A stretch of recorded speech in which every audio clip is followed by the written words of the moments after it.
The Jews. History of a people. Jerusalem, 450 BC. For centuries the city's been fought over. Time and again the Jewish people have been at the mercy of superior conquerors. After a long captivity in Babylon, the Jews are finally allowed to return to their homeland. In Jerusalem, the last to arrive are being impatiently awaited. They are being led by the priest and scribe Ezra. He and his followers bring gold and jewelry with them. Jerusalem must be resurrected and be the center of the Jewish faith, the belief in the one God. With Ezra's help, the Jews want to rebuild the temple that the Babylonians destroyed. Ezra's knowledge and his patience are vaunted everywhere. Soon the people of Jerusalem will vote him their religious leader. They kept their people's memories and stories in the foreign land.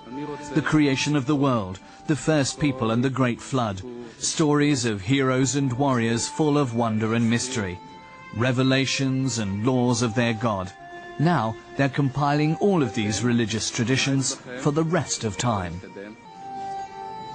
Thus the Torah was created, the book of teaching and the law. To this day, this book stands at the center of the Jewish religion. But the Torah is not of significance only for Jews. It resembles the first 5 books of the Old Testament, the first part of the Christian Bible. The Torah is one of our few sources concerning the origin of the Jewish people. The book of Exodus plays a central role. It tells a dramatic story that probably began more than 3,000 years ago. It is written that God appeared to the shepherd Moses in a burning bush and gave him a mission. I have seen the oppression wherewith the Egyptians oppressed them. I will send thee unto Pharaoh, that thou mayest bring forth my people, the children of Israel, out of Egypt. For 400 years the Jews have lived in Egyptian servitude. Now Moses begs Pharaoh, "Let my people go." But the Egyptian ruler declines. So God brings plagues and natural disasters onto the land, and when all the firstborn of the Egyptians die, Pharaoh lets the Israelites go free.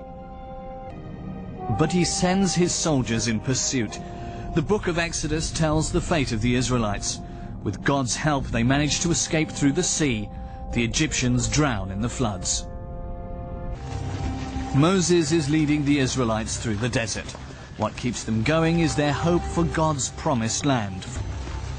Young and old, men, women and children, 600,000 people, so it is said, and their goal is freedom, a life without slavery. To this day, Jews celebrate Passover and remember their exodus, their flight from Egypt. It is said that they left quickly and in secret. There was no time to prepare sourdough for their bread. That's why Jews still eat matzah at Passover, the unleavened bread. They also eat salted eggs, bitter herbs and other foods whose colour and texture resemble Egyptian clay and whose taste reminds them of bitter times. Today, Passover is the focal point because it means liberation, not just the liberation of Israel and the beginning of the history of the Jewish people. Up to that time, history was, as is told by Genesis, the history of the individual, patriarchs, of families, and of clans. But in Exodus, Israel enters the world stage as a people, divided into tribes, it is true, but they are a unit. This history begins with liberation, but that also means that Passover is a symbol of freedom, the basic freedom that everyone is entitled to, not just Israel. The path to freedom is hard. In the 3rd month, the fugitives reach Sinai. This peninsula lies between Egypt and modern-day Israel. The Israelites are said to have fought their way to the Promised Land through this inhospitable environment. They don't have enough water or food. Every day is a test. Is God really with them? On Mount Sinai, so it is written in the Bible, God appears to Moses once more. Now therefore, if ye will obey my voice indeed and keep my covenant, then ye shall be a peculiar treasure unto me from among all peoples. The 2,300-meter Jabal Musa, the mountain of Moses, is said to be the place where this covenant was made. To this day it's a place of great significance for Jews, Christians and Muslims alike. Moses brings 2 stone tablets with him from the summit, into which the 10 Commandments are chiseled. They regulate people's relationship to God and are also the ethical bedrock of civilization. The first commandments are, I am the Lord thy God, which brought thee out of the land of Egypt, out of the house of bondage. Thou shalt have none other gods before me. Thou shalt not make unto thee a graven image, nor any likeness. Shocking commandments, new and alien. All the other cultures all around worship many gods and make likenesses and statues of them. The Israelites alone are to believe their God to be so great that there is no room for other gods and that no image could represent him. Again and again Moses reminds the people of God's words. And if you shall reject my statutes and break my covenant, I also will do this unto you. I will appoint terror over you, even consumption and fever, that shall consume the eyes and make the soul to pine away. The Torah contains a further 603 injunctions. They regulate the whole of life, from waking to sleeping, from the cradle to the grave. It's the duty of every Jew to follow them, but they also give security and strength in the ebb and flow of history in every place on earth. One important commandment also demands the circumcision of every male Jew 8 days after his birth. Just like their forefathers, every male Jewish infant is circumcised 8 days after his birth as a symbol of his covenant with God. This important symbolic act marks his initiation into the Jewish world and is celebrated with a big party. This covenant is of great importance for the people of Israel. It's very difficult to live such a covenant because the human being must be convinced that it's not only his acts that speak of his relationship with God, but also his body. Circumcision is a painful, incomprehensible step that frightens parents before they do this to their son. The prayer straps, known as tefillin, also remind faithful Jews of the unbreakable covenant with God.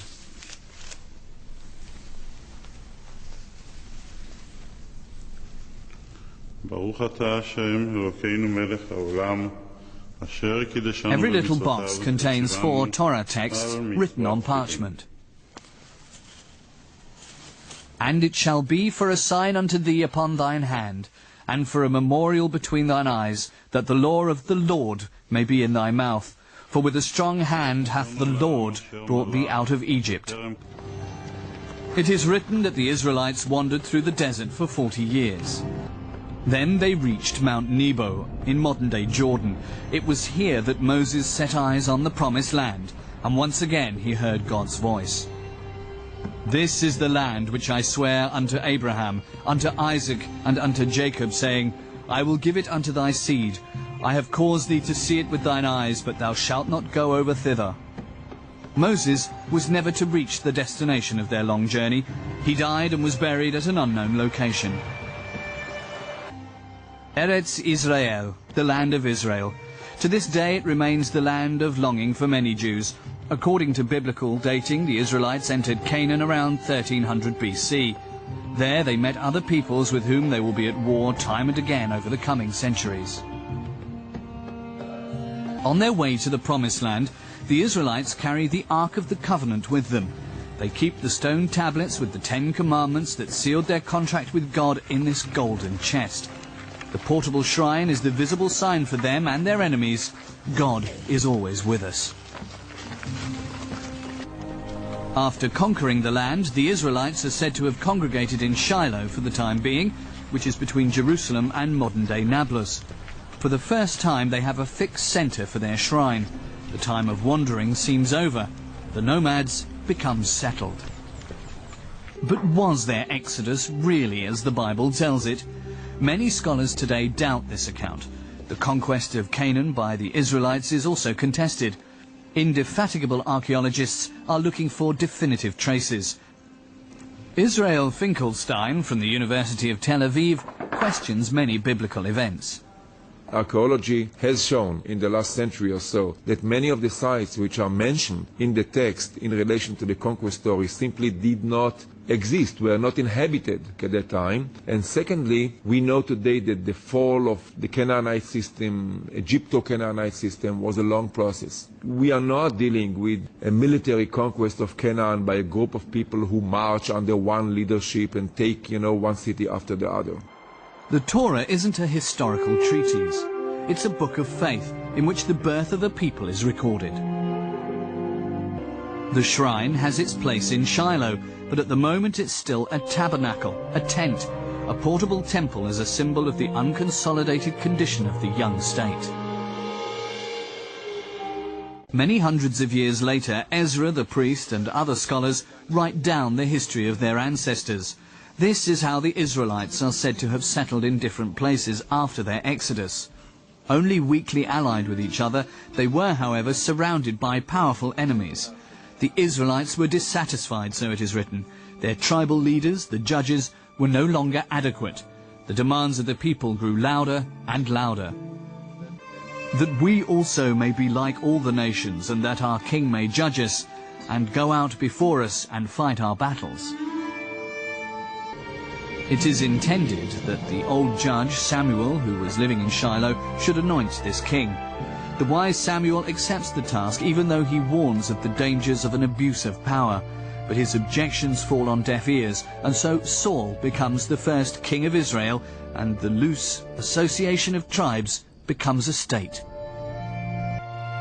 The main enemies of Saul and his young kingdom are the Philistines. The maritime nation has a well-organized army and powerful weapons.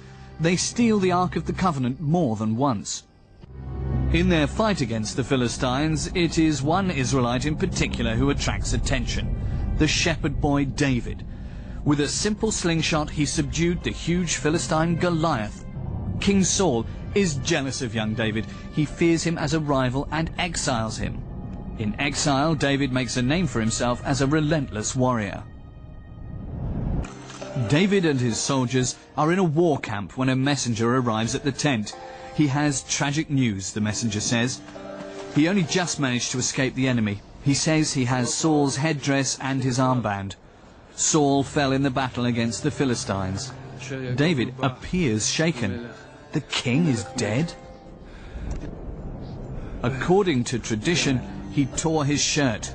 Honest mourning or cold calculation? Only a short while later, David is crowned king. David conquers the town of Jebus from the Jebusites living there. From now on, it is called Jerusalem, and he is victorious against the invading Philistines. Very soon, the king is ruling over a large kingdom. So it is written in the Bible. The city of Jerusalem is the new capital. It is here that David brings the Holy of Holies of the Israelites, the Ark of the Covenant, with the stone tablets of the law. The oldest part of the city still carries his name today, Ir David, City of David. There are hardly any finds from the legendary times of King David and his son Solomon. In order to crown his life's work, David wants to build God a temple, but God fends him off. Thou shalt not build an house unto my name, because thou hast shed much blood upon the earth in my sight. It was only David's son, Solomon, who built the first temple on a hill near the city of David. Now the city is not only the seat of the king, but also the center of the faith. According to the Bible, there was a room in the interior of the temple that was only accessible to the high priests. And the priests brought in the Ark of the Covenant of the Lord unto its place, into the oracle of the house, to the most holy place, even under the wings of the cherubim. The Bible remains the only testimony to the temple's existence. An exact search for evidence of remains of the legendary building is not possible for religious and political reasons, because these days the Muslim Dome of the Rock and the Al-Aqsa Mosque stand here. After Solomon's death, the kingdom breaks into two, Israel in the north and Judea in the south. For more than 200 years they lived side by side in hostile coexistence, always in danger of being overrun by a more powerful enemy. Right into the 8th century, their religious customs are hardly different from those of other peoples around the Mediterranean. Monotheism hasn't yet asserted itself. At this time they still worship other gods besides the one god, such as the ancient bull god, El. From time to time, God even has a wife, the ancient Syrian goddess Asherah. It's a good time for prophets, articulate men who warn of a return to pagan customs. Fearless, they make themselves into the voice of God's messages. They are both social critics and soothsayers. The prophet Jeremiah is one of those who demands penance and a return to stricter ways. Otherwise God would send a terrible tribunal and Jerusalem would perish. For who shall have pity upon thee, O Jerusalem? Or who shall bemoan thee? Or who shall turn aside to ask of thy welfare? Thou hast rejected me, saith the Lord. Thou art gone backward. The threats from external enemies are growing. Within the city walls there is hardly a single well. The abundant Gihon source lies outside of the city walls. Then, in the 8th century, Hezekiah, king of Judea, plans an extraordinary project, the building of a tunnel for water. And so it is also written in the Bible. This same Hezekiah also stopped the upper spring of the waters of Gihon and brought them straight down on the west side of the city of David. And Hezekiah prospered in all his works. In 586 BC, the Babylonians conquer Jerusalem. Jeremiah's prophecies come true. Then the king of Babylon slew the sons of Zedekiah in Riblah before his eyes, and the Chaldeans burned the king's house and the house of the people with fire, and brake down the walls of Jerusalem. This is what the book of Jeremiah writes about the event that was to change the fate of Judea for a long time to come. The Babylonian ruler, Nebuchadnezzar II, has yet more plans for Judea's population. After the destruction of Jerusalem, he takes the Judean upper class to Babylon as spoils of war. The simple people are allowed to stay in the country or emigrate to neighboring Egypt. The Judeans have lost their religious center and their land. Jerusalem is in ashes. Judea is assimilated into the Babylonian kingdom that stretches from the Mediterranean to Persia. In the center of this vast empire lies the legendary city of Babylon.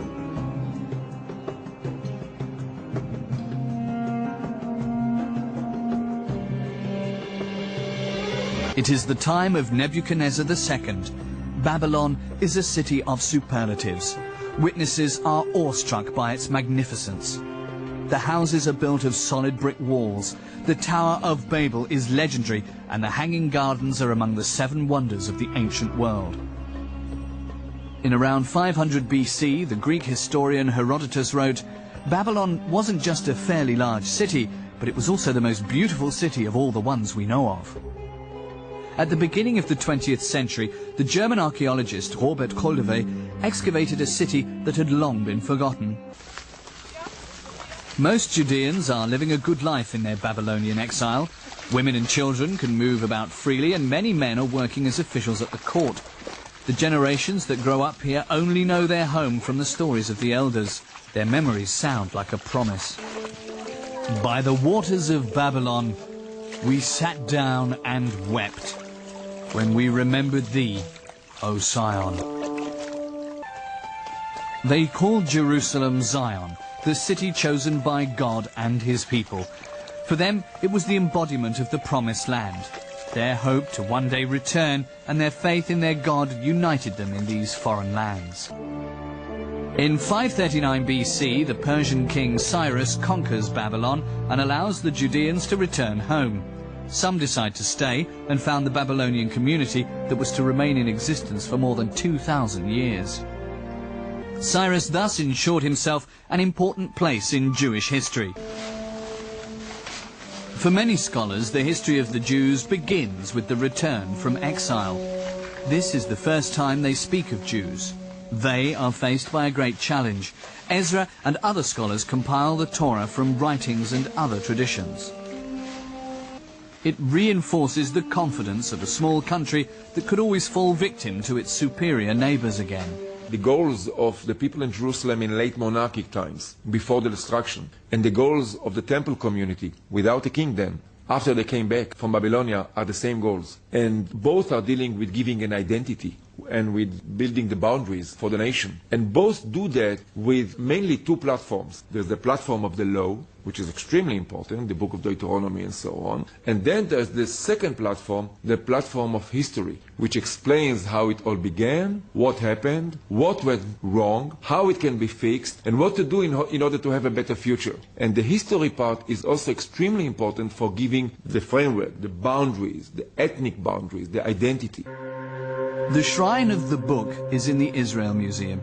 Here the oldest Torah texts that have been so far found are kept. They are copies of copies. They come from Qumran on the Dead Sea. They were written down at around 240 BC. The Torah became the most influential text of the past 2,500 years. Its triumphant march also resulted from its being part of the Christian Bible. For devout Jews, the Torah isn't a text that developed over time, but a godly revelation. Every Torah roll has to be treated with the utmost care and can only be written by hand. The sofer, the Torah writer, needs years of practice. Every one of the 300,000 letters is carefully formed. Since it's seen as a living object, it's only allowed to be made of natural materials. It is written on vellum with a turkey or goose quill. Utmost concentration is required because any mistake would make the Torah unusable. As befits its sacred status, the Torah is kept in a special ark, the Holy Ark, as it is here in the synagogue in Augsburg. Every time it's taken out of the shrine, the cantor sings a song in its honor. For its protection and decoration, it is enveloped in decorative velvet and fitted with a crown of silver and gold. The envelope is only taken off for a reading. One can't imagine Judaism and the Jewish people without the Torah. But now one has to ask, what does the Torah mean? Is it the 5 books of Moses per se, or the whole body of Jewish wisdom and teaching that arise from the Torah? And we have to take the Torah as a whole, and not just the 5 books of Moses in the narrow sense. Of course, they are the anchor point of the whole, but there is a vast body of literature that is based on the Torah, and that comes out of the Torah. And the whole of Jewish life in all its aspects is shaped by the Torah. So without a Torah, there would be no Judaism, no Jewish people. It became the constitution of the Jews in the middle of the 5th century. In 332 BC, the Greek Macedonian ruler Alexander the Great conquers the Mediterranean's east coast.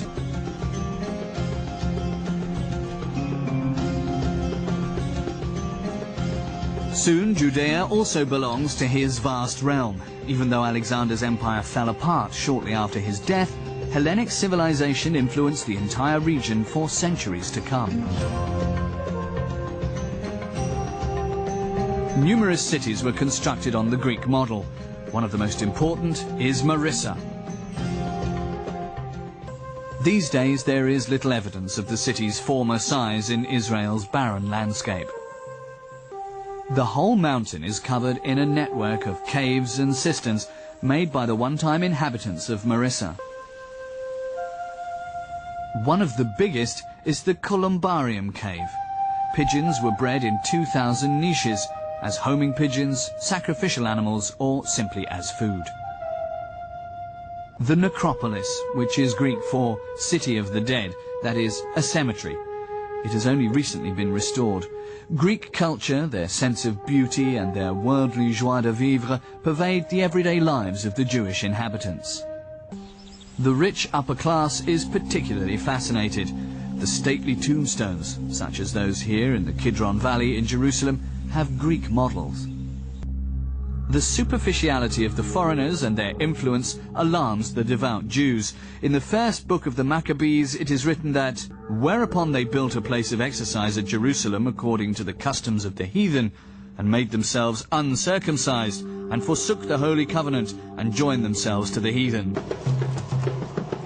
Judas is the scion of an old Jewish line of priests. Right from the start he's brought up to despise Greek culture. The polytheism of the occupying forces is idolatry and therefore a grave crime. It angers his father, the priest Mattathias. Particularly those Jews who conform too much are an abomination to him. The situation escalates. In 178 BC, the successors of the Greek ruler Alexander attack Jerusalem and dedicate the temple to the god Zeus. King Antiochus forbids the reading of the Torah and circumcision.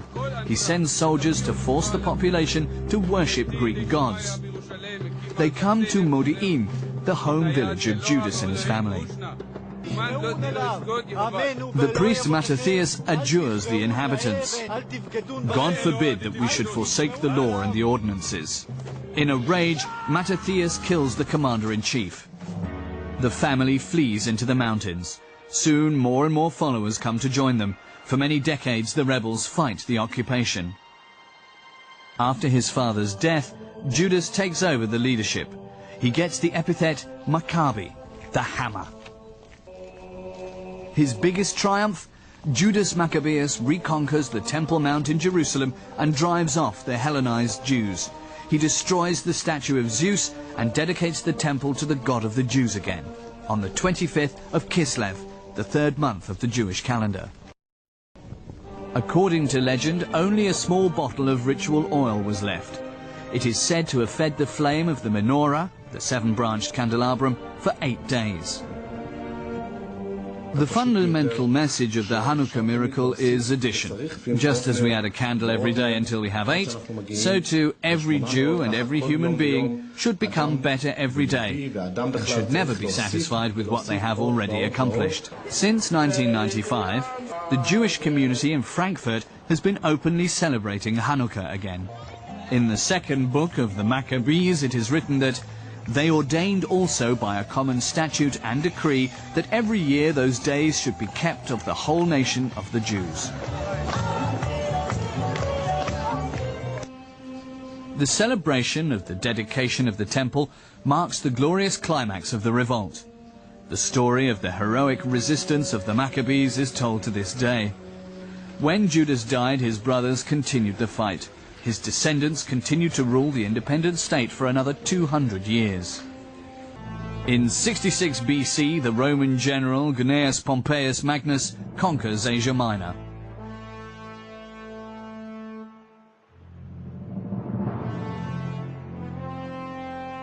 Judea becomes part of the Roman province of Syria and is incorporated into the Roman superpower.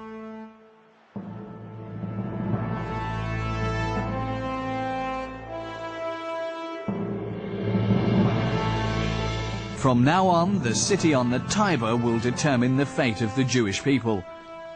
Here, a man enters the political arena who is despised by the Jewish people and feared by them because of his unscrupulousness, Herod the Great.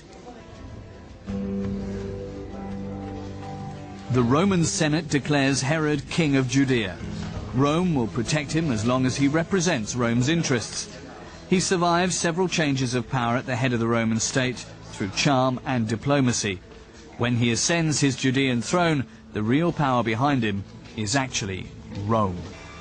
The king reciprocates. He builds a huge port on the Mediterranean coast. It becomes the biggest town in Judea, bigger even than Jerusalem. In honor of the Roman Caesars, he names it Caesarea Maritima. Herod commissions the best engineers. The city was not to be inferior to Roman examples in any way. The artificial harbour complex becomes the biggest in the eastern Mediterranean. There's enough space for an entire Roman legion. Herod is mostly concerned about the effect of the huge buildings. He wants to modernize the state and impress his subjects. The port of Caesarea is a destination for trading ships from all across the Roman world. A tax-free zone is created to attract wealthy potential traders. Caesarea becomes the showpiece of the entire region. Luxurious villas, a forum, theatre, public baths and different temples are all to be found there. Added to this is a circus in which chariot races take place. The city regularly hosts sporting contests and other mass events. Herod personally experienced the power of Roman architecture. He saw the force and charisma of the temples, theatres, circuses with his own eyes. That's why he wanted to introduce them in his realm too, because he saw in them the pinnacle of culture. He probably wasn't a great intellectual. Jerusalem also still bears the signature of Herod. Everywhere the remains of his imposing construction projects are to be found. The Cardo, the great shopping street, still runs through Jerusalem's Old Town. Nearby, archaeologists excavated Herod's residential area in the 1970s. This is where the rich and beautiful lived as luxuriously as they did in Rome, with baths, floor heating and elaborately painted walls. The majority of the people remain suspicious. They see the ambitious parvenu Herod as a lackey of the Romans. The king curries favour among the people. One major building project is meant to silence the critics, particularly the devout Jews. A new temple is proposed, which will even eclipse Solomon's temple. It is designed to have an inner courtyard which can accommodate vast crowds of pilgrims. This is how Herod wants to go down in history. His plan works. For a while, Herod even manages to unite religious splinter groups. The construction of the temple doesn't just increase the prestige of the king, but also that of the Jewish religion in the world. It also breathes new life into Judean trade, and Jerusalem becomes a metropolis in which 100,000 people live. Herod, however, doesn't live to see its dedication. He dies 60 years earlier. Even 2,000 years later, the size of the area gives an idea of the overwhelming impression that the complex must have made on its visitors. By far the most famous city of the East is what the Roman writer Pliny the Elder called ancient Jerusalem. The Romans ruled Judea. The king they installed, Herod, has died. Revolts break out. Herod had unified the kingdom, but now Rome divides the state. Jerusalem is in unrest. Religious parties are arguing about the occupation. At the temple, the most sacred place in the city, the different views clash. Many hope for the Messiah, a saviour promised by God. He will, so they believe, end this foreign rule and finally bring about eternal peace. Criticism of both the Roman occupation and the Jewish upper class and their relationship to religion is becoming louder. In particular, for devout Jews, the goings-on outside the temple are an affront to God.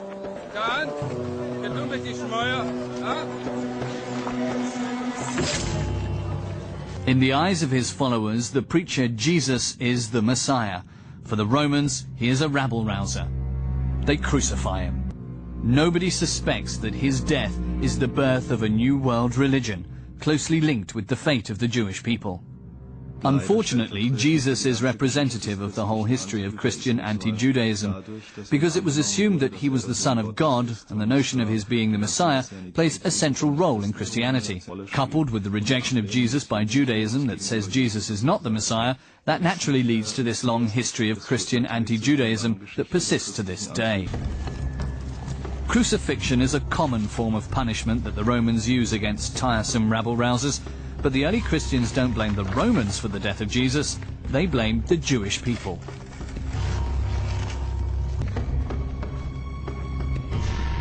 For them, Judas Iscariot becomes the embodiment of the greedy traitor, and gradually he comes to be seen as the embodiment of the Jew, plain and simple. To this day, the fabricated caricature serves them as justification for their hostility to the Jews. That Jesus was a Jew himself is conveniently forgotten. A few decades later, the Zealots, a radical religious group, have taken over the power in Jerusalem. They want to liberate the land from the Romans. For 2 years, Roman legions besiege the city where refugees from the entire region are hiding out. Only gravediggers are allowed to leave Jerusalem. In order to prevent the spread of disease, the dead are buried outside of the city walls. This time they're transporting a special load. The wise Rabbi Yohanan ben Zakkai has passed away, they claim, and their sorrow is immense. At this time, hardly anyone still believes in the victory of the Jewish rebels. The superiority of the Roman enemy is just too great. The further fate of the rabbi is recounted by a Jewish legend. So it happened that Yohanan ben Zakkai managed to escape from Jerusalem alive in a wooden coffin. The rabbi isn't out to save his own life, but the faith and the knowledge of his people, his memories and his hopes. He's planning a new religious center far away from the besieged metropolis. If Jerusalem is lost, at least the spirit of Jewry must have a new home. A little while later, the Romans occupy the city and destroy the temple. The Jewish chronicler Flavius Josephus writes, "The Temple Mount seemed to glow from the ground up because it was surrounded by fire, but even fuller than the river of flames were the rivers of blood that were flowing." The West Wall, also called the Wailing Wall, supported the Temple Plateau. It is both a place for pilgrims and a synagogue. For centuries, Jews from all over the world have been attaching notes with wishes and prayers to the wall. The symbolic power and the connection of modern Jewry with the Jewry of ancient times, for that the West Wall is a connecting link between the old Jewish state and the new Jewish state, the worldwide Diaspora. And I think this West Wall can't leave a single Jew in the whole world entirely cold, never mind how undevout or secular they say they are. Everyone who has ever been there or who is standing in front of this West Wall will start saying a prayer, or perhaps even attaching a note to the wall. Today, too, those praying repeat the psalm, "If I forget thee, O Jerusalem, let my right hand forget her cunning." For most Jews, Jerusalem will always stay alive in their hearts. The chronicler Flavius Josephus reports that the Romans take 97,000 Jewish prisoners. Many end up on the imperial slave markets. The Roman Emperor Titus celebrates his victory with a triumphal procession through Rome. He's carrying the stolen temple treasures, the menorah, the seven-branched candelabra, and the trombones with him. The Arch of Titus in Rome commemorates this event. To this day, Jews refuse to pass through it. But what happened to the temple treasures? Flavius Josephus writes that the price of gold fell by 50% in the Middle East. That's how much Titus stole in Jerusalem. Scholars suspect that Emperor Vespasian and his son financed expensive buildings in Rome with the booty. As Jerusalem falls, Yohanan ben Zakkai and his retinue are traveling to the Mediterranean coast. They intend to found the new religious center in the small town of Yavne. Here they want to make the Torah the focal point of studies and teaching. Soon Yavne comes close to the importance of Jerusalem.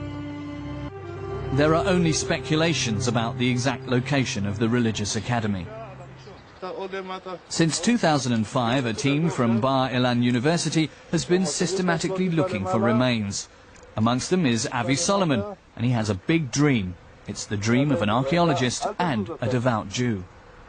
Rabbi Yohanan ben Zakkai renewed Judaism in Yavne. The religion that was organized around the temple became the religion that longed for the temple. That's why it'd be a big thing for me if after 2,000 years of diaspora and exile I could find this place again where the tradition of this new form of the religion began. Yohanan ben Zakkai implements far-reaching reforms. He abolishes animal sacrifice, which has been the custom in the temple. Communal prayer and the study of the Torah take its place. The menorah becomes the symbol for the holy city of Jerusalem and the lost temple. Some mosaics of the time are now in the Israel Museum in Jerusalem. They decorated the floors of ancient synagogues. That's the name given to the Jews' places of congregation, in which they also commemorate their history.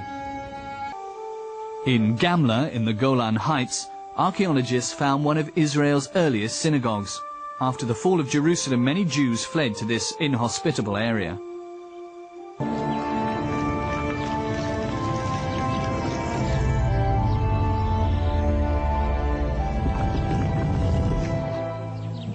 The form of the hall, the multi-leveled rows of benches and the structure of the columns are typical of synagogues dating back to this time. They're oriented towards Jerusalem, the holy city. Such houses of congregation already existed before the destruction of the temple, but now their significance changed. After the destruction, the synagogue gained a new meaning, a new purpose. and that purpose was the center for a new kind of worship. Prayer, of course, had always existed on an individual level, mostly spontaneous, but the rabbis sought to create a fixed sort of prayer, an obligatory prayer, which would take place at very specific times of day. And the rabbis themselves say quite explicitly that the prayers are meant to replace the sacrifices that were brought at the same times in the temple. To this day, the communal prayer is of great significance. A service can only take place when at least 10 men are present. Only then is the presence of God, the Shekinah, guaranteed. Any place could be a synagogue if Jews come together with a Torah for prayer. After the fall of Jerusalem and the destruction of the temple, the survivors flee right to the edge of the desert into the vicinity of the Dead Sea. Herod had erected the fortress Masada on the huge rock plateau. It was considered unassailable for a long time. Already during the siege of Jerusalem, Jewish rebels had locked themselves into the mountain. It is their last haven. Rome sends 8,000 legionaries to Masada. The floor plans of their camps are still recognizable today. The Jerusalem archaeologist Guy Stiebel is fascinated by the dramatic history of the siege of Masada. According to the Jewish chronicler Flavius Josephus, the siege ends in tragedy. The Jews were here after 7 years or 8 years of fighting in Judea. They knew what happened in Jerusalem. They knew what happened in Jotapata, at Gamla and other places. So they could not be optimistic. And when you realize that, it can actually lead you to the understanding of why they were thinking about committing suicide. I mean, as a possibility. For 3 years, the besieged hold out. From above, they can closely watch all of the Roman actions and hear their voices. The Romans force Jewish prisoners to build a huge ramp. Then they roll the battering ram up and attack the wall of the fortress. The discoveries of the archaeologists corroborate this part of the story as recounted by the chronicler Josephus. But the final scenes of the drama lie in the dark. Did the rebels really draw lots for the 11 men that killed nearly 1,000 others before they killed themselves? What is truth and what is heroic legend? Because so far archaeologists have only recovered 32 skeletons. A large proportion of the finds are stored in the University of Jerusalem. Among them 700 ostraka, inscribed clay shards. 11 of them have names. Are these the lots Flavius Josephus writes about? It is certainly true that the name of Ben Jair is written on one of them, the name of the rebel leader. For me, the most exciting discoveries that are being made at Masada are the inscriptions, and the fact that we have so many of them here, written in Hebrew, written here 2,000 years ago. And I think that if we speak about the resurrection of the dry bone, literally such a fragment was actually found here. The fact that Jewish people came back to this land. So if you want to demonstrate the continuation, this string of life, is for me is the fact that both my boys can read Hebrew letters that were written 2,000 years ago. Masada is a symbol of the Jews' perseverance. Here they believe with particular conviction in the recreation of Israel as it is prophesied in the Bible. Particularly during the 1940s, Jews were drawn to this mysterious place. Some had survived the Holocaust in Europe. They too left inscriptions for future generations. And to this day, Israeli soldiers pledge in their swearing in, Masada must never be allowed to fall again. In 135 AD, Emperor Hadrian put down the last revolt of the Jews. After the destruction of the temple, the Romans had already had coins stamped with the inscription Judea Capta, Judea captured. Now they destroy Jerusalem completely and erect a new city. They rename the province of Judea Syria Palestina. Jews are prohibited from settling in this land. Many flee to already established communities. The Roman historian Strabo writes, "The last are already in nearly every city on earth, and it's not easy to find a place on this earth that doesn't house this people."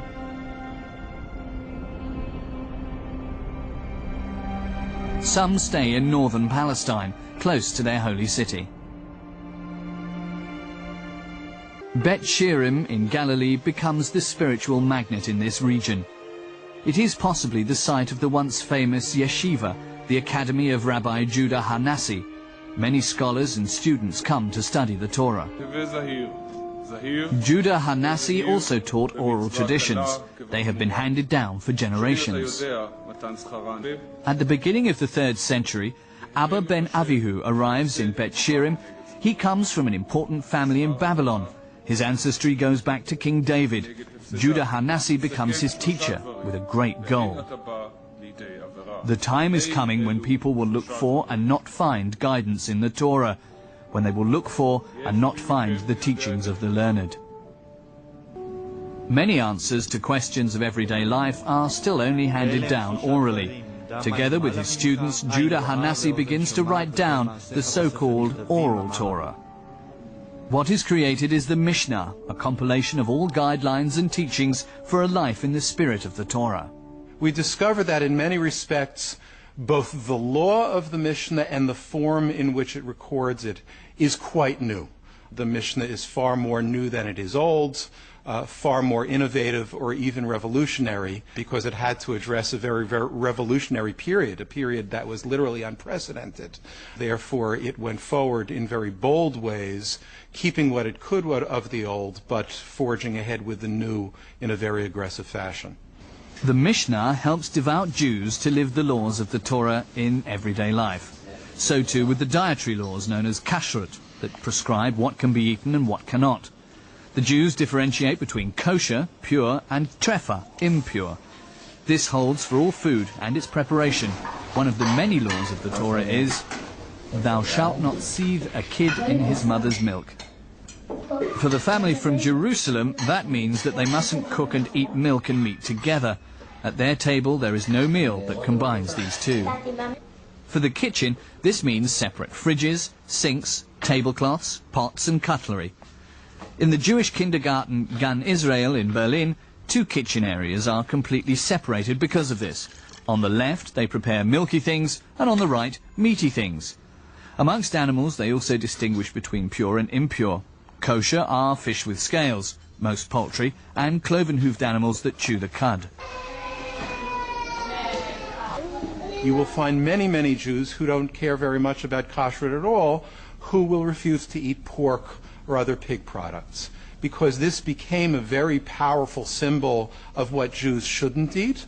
And even today, for those who don't care about the technicalities of the law, when Jews want to eat as Jews, that sometimes means something as simple as not eating the product of the pig. Kashrut also applies to drinks.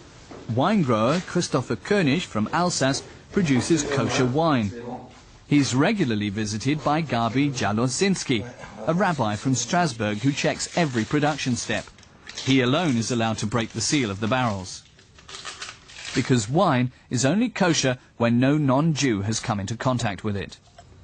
The Strasbourg congregation needs wine for ritual purposes and also trades in it. 2% of the proceeds go to the needy. That's another condition for the kosher label. We are a people of traditions. Respect of traditions is what mainly allowed the Jewish people to continue to exist to this day. If one were to try to modernize or modify our traditions, it would be the downfall of the Jewish people, even if you can sometimes ask yourself if they make sense.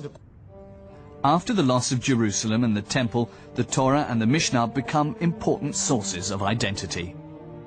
The Jews are now a nation without a land, but their writings ensure their unity as a religious community. Once a people of the Temple, they are now a people of the writings. Abba is appointed rabbi. Now he is allowed to make decisions in ritual questions and civil judgments. Thus distinguished, he returns to Babylon. He wants to bring his knowledge to the Jews of his homeland. When his teacher, Judah Hanassi, dies at the beginning of the 3rd century, the sorrow for the famous rabbi is great. He is buried in the necropolis of Bet Shirim. After Jerusalem, it's one of the most important Jewish cemeteries. Many have themselves buried here right into the Middle Ages, in the soil of the Holy Land. The mortal remains are brought from far away, from Syria, the Lebanon, Egypt, and Babylon.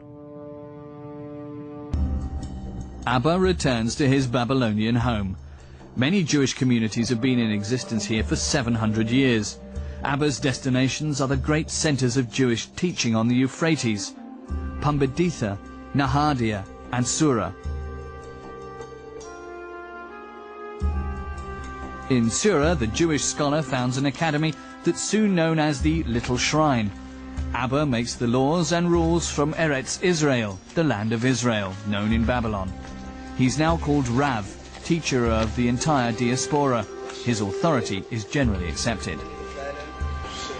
Soon the schools in Babylon surpass those of the old homeland. Together with other scholars, Abba writes a great work that will shape Jewish religion to this day. In its current form, the Babylonian Talmud, as it's called, contains 6,000 pages and addresses questions of all areas of life. It is made up of the Mishnah and commentaries from nearly 3,000 rabbis from 3 continents. A page resembles the cross-section of a tree trunk. In its center is the Mishnah. Around it, like growth rings on trees, the commentaries from 7 centuries. Keep turning it, because everything is contained within it. Thus it is written in the Talmud. Even in foreign lands, it is a kind of portable homeland for Jews that they want to have close to them. Everywhere in the world, be it New York, Jerusalem or here in Frankfurt, students and teachers are studying and discussing in the Talmud schools. How is a certain law in the Torah to be understood, and how is it applied in practice? What does Rabbi Hillel write, and what does Rabbi Shammai say to this? This way, the Talmud secures the religious laws, keeps the teaching alive, and makes their further development possible. The later knowing joke, which says that if you have 2 Jews, at least 2 opinions, probably 3, there's no doubt in my mind that the Jewish inclination toward argument originates in the Talmud. There is a culture of argument in the Talmud which is very powerful. The Talmud recognizes that there's no single truth, that we don't know exactly what God wants of us, so it's important to argue. What does God want of us? And different opinions might be equally legitimate, and the Talmud pursues those opinions by and large as though they are legitimate. And when we get to the end of the Talmud, while sometimes decisions are made, very, very often the arguments with which the Talmud began are precisely the same arguments with which it ends, the only difference being we now recognize why each of the different opinions is a good opinion. After its creation, the Talmud soon comes to other communities. The text promotes the spiritual union of the dispersed people. At the end of the 6th century, a new power enters the stage of world history: Islam. The founder of the new religion is the Arabian merchant Muhammad. His visions and revelations are written down in the Quran. Muhammad dreams of a great religion that Jews and Christians are meant to follow too. When these don't accept him as a prophet, he changes his attitude. At first he had wanted to make Jerusalem the religious center of Islam, but he now decides on his own birthplace, Mecca. After the death of Muhammad, his successors conquer the Arabian Peninsula, and soon the Islamic Empire stretches right into North Africa.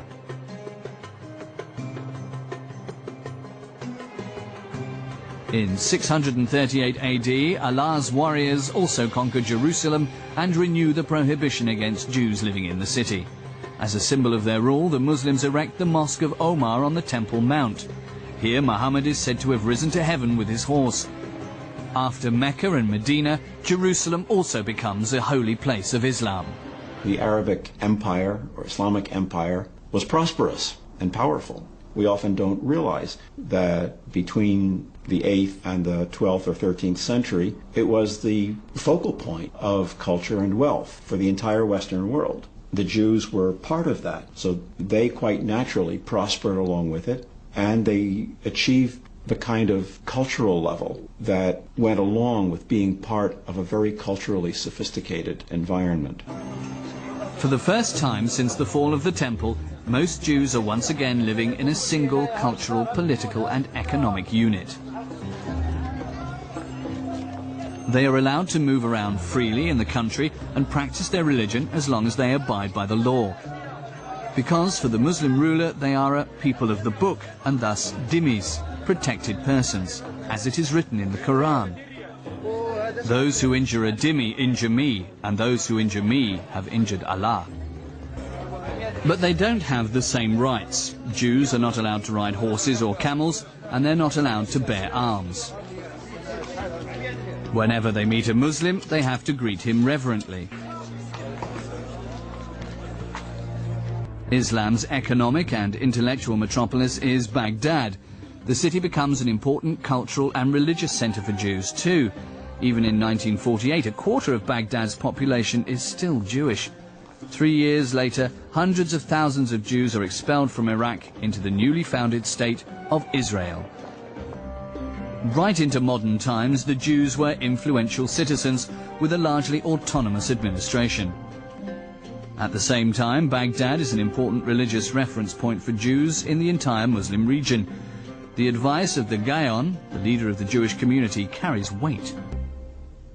According to what we are told, when the head of the Jewish community in Baghdad came to the palace for an audience with the caliph, a crier would run ahead of him to clear the streets and say in Arabic, "Make way for the son of David who is coming to see the caliph." It may be an imaginary picture, but it's a very charming one because it illustrates the high status that the leader of the Jewish community had as a kind of a quasi-royalty in the Islamic world. Given that background, the religious leadership of the Jewish community of Baghdad became the religious leadership of the Islamic world, which meant for practical purposes the whole Jewish world, since 95% of the Jewish population of the world lived in Arabic-speaking Islamic territories. Internal Jewish disputes are also argued in the presence of the caliph. For example, the central Jewish confrontation of the Middle Ages. The leader of the Jews in Babylon, the Gaon, disputes with the leader of the Academy in Jerusalem for the right to determine the time of the new moon. Finally, Babylon wins through. The argument is of great significance because the Jewish calendar is based on the lunar cycle. The new moon always falls on the first day of the month. The person who determines the time of the new moon makes decisions about the calendar and therefore also decides when Jews all around the world keep their festivals. In 711 AD, Islam reaches Europe. The armies of the Moors and the Berbers conquer the Iberian Peninsula. They will not finally be dislodged for nearly 800 years. Many Jews welcome the Muslim conquerors. They've been settled here since Roman times and proudly call themselves Sephardim, after the Hebrew word for Spain. They're hoping for an end to the oppression by the Christian rulers. Cordoba becomes the capital of Muslim Andalusia and the most important center of Jewish life. One of the most famous Jewish philosophers is born here in 1135 AD, Moses ben Maimon, who is also called Maimonides. On his monument in the former Jewish quarter it says, "From Moses to Moses, there was none like Moses." Even as a child, Maimonides displayed his insatiable thirst for knowledge. He was fascinated by his father's library, scriptures, Greek philosophers, scientific treatises and Arabic poetry. Later, Maimonides wrote, "I devoured every book belonging to my father, bless him, that I could lay my hands on." His father is his first teacher. He works at the rabbinical court and studies under the most famous intellectuals. During the lifetime of Maimonides, Cordoba, the Pearl of Al-Andalus, embodies everything that once defined Islamic Spain. The third largest mosque in the world, the Mezquita, was built here in the 8th century. It speaks of friendly and fruitful coexistence of the different religions. The Caliphate style combines Roman, Gothic, Byzantine, Syrian and Persian elements. This was the origin of medieval Moorish architecture in Spain. The Caliph's openness draws poets and intellectuals to Cordoba from all around the world. The city is also the spiritual home of Maimonides. Throughout his life he would say, "Here with us in Al-Andalus." The quarter in which the Jews live is called La Juderia in Spanish. Here is one of the oldest still extant synagogues in Spain. Like all synagogues, it's not directly accessible from the street, but only through a small inner courtyard. The architecture of the building, which was constructed in 1315 AD, shows how well the Jews adapted to their Muslim surroundings. Maimonides' father doesn't just open up the world of scripture to his son, but also the world of the practically applied sciences. Andalusia is a rich source of information for the curious boy because it's one of the most significant centres of art and science. Long before the Christians, Arab scholars adopt the knowledge of the ancient Greeks. Arabs develop instruments that have been known since ancient times, astrolabes, instruments used for determining the position of celestial bodies and calculating the time. Moorish Spain plays an important role in the rebirth of ancient knowledge. It's the interface between Arabic culture and Christian Europe. As the Middle Ages progress, it is from Andalusia that the knowledge of the ancient world spreads across Europe. Medicine and botany also reach new heights. Jews take over knowledge and skills and develop them further. It is often they who introduce the new methods and the knowledge to Europe. Jews bore Arabic names and read Arabic books, and they became cultured in the way that Arabs were cultured, which meant that they acquired a knowledge of Arabic literature and of the sciences, because these Greek scientific works very quickly became available in Arabic. And having one language from one end of the Mediterranean to the other, information could pass quickly and easily. Like the rest of the Mediterranean, the Jews were brought together into one large cultural entity. The largely peaceful coexistence ends in 1147. A radical Muslim sect, the Almohads, comes to the Iberian Peninsula from Maghreb. They demand that all those of other faiths convert to Islam. Many Jews flee from the Almohads to the Christian north of Spain, or they try to escape to northern Africa. Maimonides and his family have to flee too. Christians and Jews are both faced by a stark choice: convert or emigrate. Later, Maimonides writes, "A Jew has to leave a country when he is forced to break the divine law. Under no circumstances should he stay in a place where he would be forced to convert. Whoever stays in such a place desecrates the divine name." The family is on the run for the next 10 years. They settle in Fez, in modern-day Morocco. During the Middle Ages, the town is considered an important cultural centre of the Islamic world. It doesn't look very different now from what it looked like then. Even the craftsmen work just as they did when Maimonides was alive. He's said to have lived in this house in the Rue des Horloges. A good 200 years later, most of North Africa's Jews were living in this quarter. Until a few decades ago, there were synagogues, communal kitchens, ritual baths and schools. Fez was a famous Jewish centre. Between 1950 and 1980, many Jews left Morocco. Around 1950, 30,000 Jews still lived here. Today it's only some 300. When the Almohads seized the power in Fez too, a new period of religious oppression begins for the Maimon family. From now on, it's convert to Islam or die. Maimonides witnesses the execution of the chief rabbi of Fez. He'd refused to forswear his faith. Maimonides and his family have no option but to flee again. This time they embark on a very long and dangerous journey. First they spend 28 days on a ship, and then they continue on foot.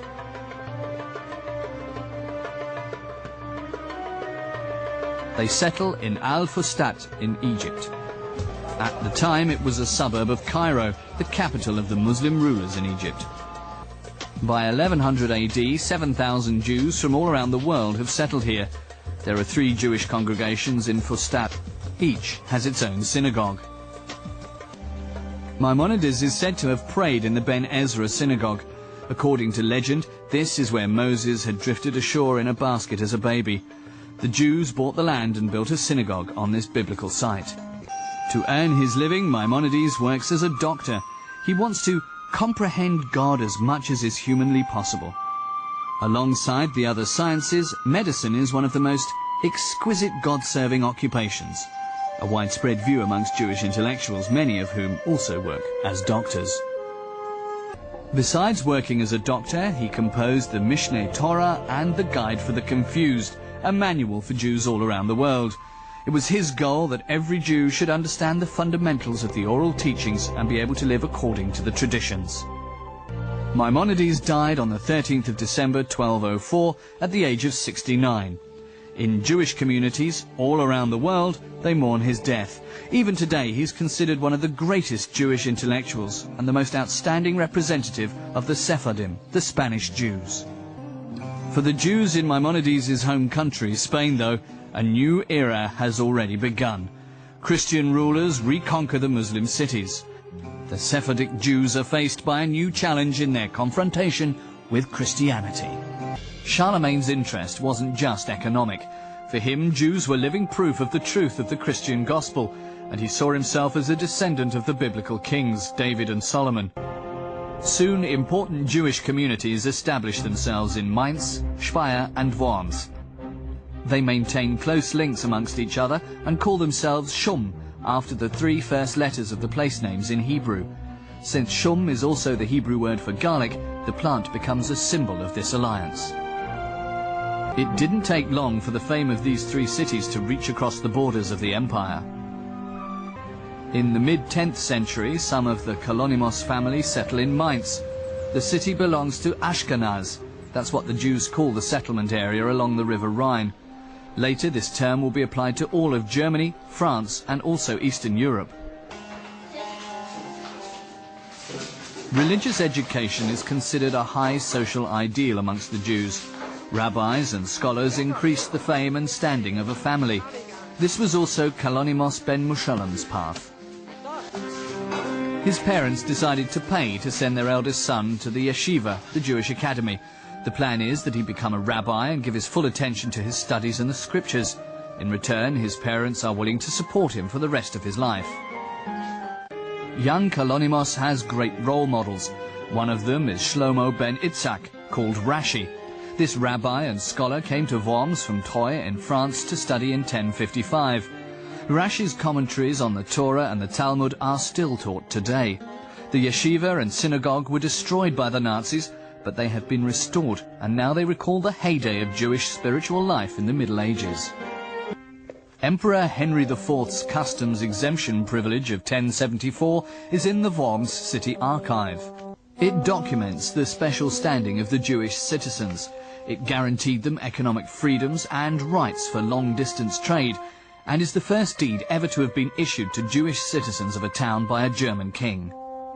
This was a time when there were only a few Jews in a few cities, a time when there weren't many cities. Everything was very small scale. It was a time during which, on the whole, the Jews had a relatively high social standing in Northern Europe. Small numbers, and socially in a better position than most of their surroundings. The number of Jews in the Ashkenazi area increases during the 11th century. From being internationally active traders working for princes and bishops, they become urban merchants. They don't live in isolation, but in contact with many Christians. But their business acumen causes jealousy amongst some of their Christian competitors.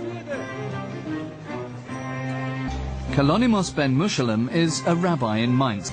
He too is an esteemed citizen of Mainz, both amongst the Jews and the Christians. At this time, the conflicts between the traders are only petty rivalries. Right into the late 11th century, Jews and Christians lived together mostly in peace. The Jews frequently lived together in a quarter or in a street near the marketplace. That is practical both for trading and for mutual support. But it also makes possible a life in accordance with the halakha, the Jewish religious law, with Jewish butchers, bakers and doctors. And the synagogue is not allowed to be any further away than 1 kilometer on the Sabbath, Friday evening. The synagogue is the center of the community, as a place for prayer but also a place of assembly. Women aren't permitted to enter the inner area out of a fear that they could distract the men. They stay in the adjoining room during the service.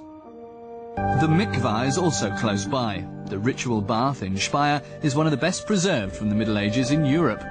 Men and women visited it particularly on feast days to symbolically free themselves of all physical and spiritual impurities. According to Jewish law, the ritual bath is only allowed to be fed by living, that is, running water. Only spring water or groundwater can be used. A Jewish woman has to visit the bath after her menstruation, before her wedding, or after a birth. She has to immerse herself completely 3 times. The immersion of the entire body symbolizes the passage into a new phase. At the same time, she has to recite a word of praise. It is a ritual from biblical times that Jews follow to this day. Once cleansed, the woman is allowed to return to her husband's bed, since while she is menstruating, contact between husband and wife is prohibited. Despite the many rules, the Jewish women of the Middle Ages do not live in isolation. In the woman's world, the religious tension was less. Christian and Jewish women talked about mutual women's issues that didn't have a religious aspect. Working together, understanding and similarity were all much greater amongst women. This peaceful coexistence that has existed for decades is threatened by the call to the Crusades. In November 1095, Pope Urban II convenes a council in Clermont-Ferrand. On the penultimate day, he calls for the liberation of the holy city of Jerusalem, which has been ruled by Muslims for 400 years. Arm yourselves with God's zeal. Gird your swords to your sides. It is better to die in battle than to see our people and the saints suffer. Pope Urban spoke of destruction in Jerusalem and assaults on pilgrims. His appeal, both the rich and the poor should set out to come to the aid of the Christians in the Orient. Deus lo vult, God wishes it, is the closing sentence of his speech. Thousands follow him enthusiastically. Everyone feels called to become a crusader. Religious fanatics, impoverished nobles, peasants with no rights, day laborers and the unemployed. They all want to be a part of Christ's army. Their symbol is a cross made of cloth. They are convinced that they are fighting for a great cause, and so they leave for Jerusalem. As a reward for their willingness to fight, the Pope promises them the forgiveness of all their sins and eternal life. Not all self-proclaimed crusaders leave for Jerusalem. There are unbelievers in our own country too, they say. Shortly after the speech by Pope Urban, the first assaults take place in France.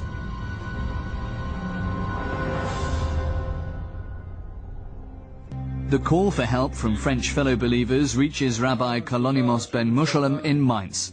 The crusaders, he reads, are said to have murdered dozens of Jews. Kalonimos beseeches his community to protect themselves, but most don't take his warning seriously.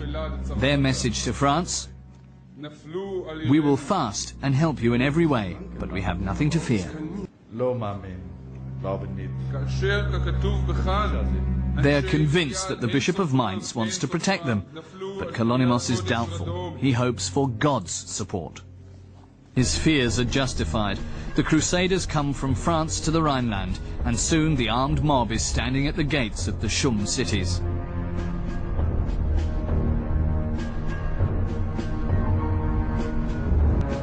What happened next is described in the writings of the so-called Anonymous of Mainz and the Jewish chronicler Salomo Bar Simson.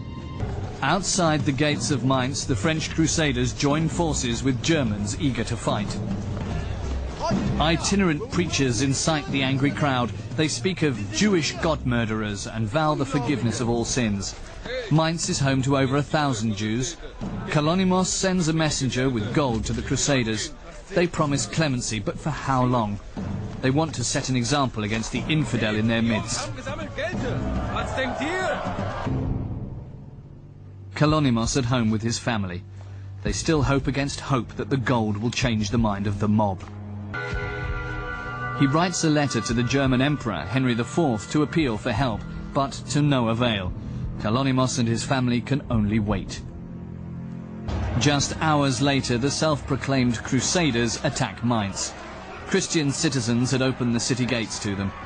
Jews are slain in their homes. Many seek protection in the bishop's palace, but the bishop has already fled. Kalonimos and other Jews arm themselves, but they're powerless against the numerically superior attackers. Death or baptism is their battle cry.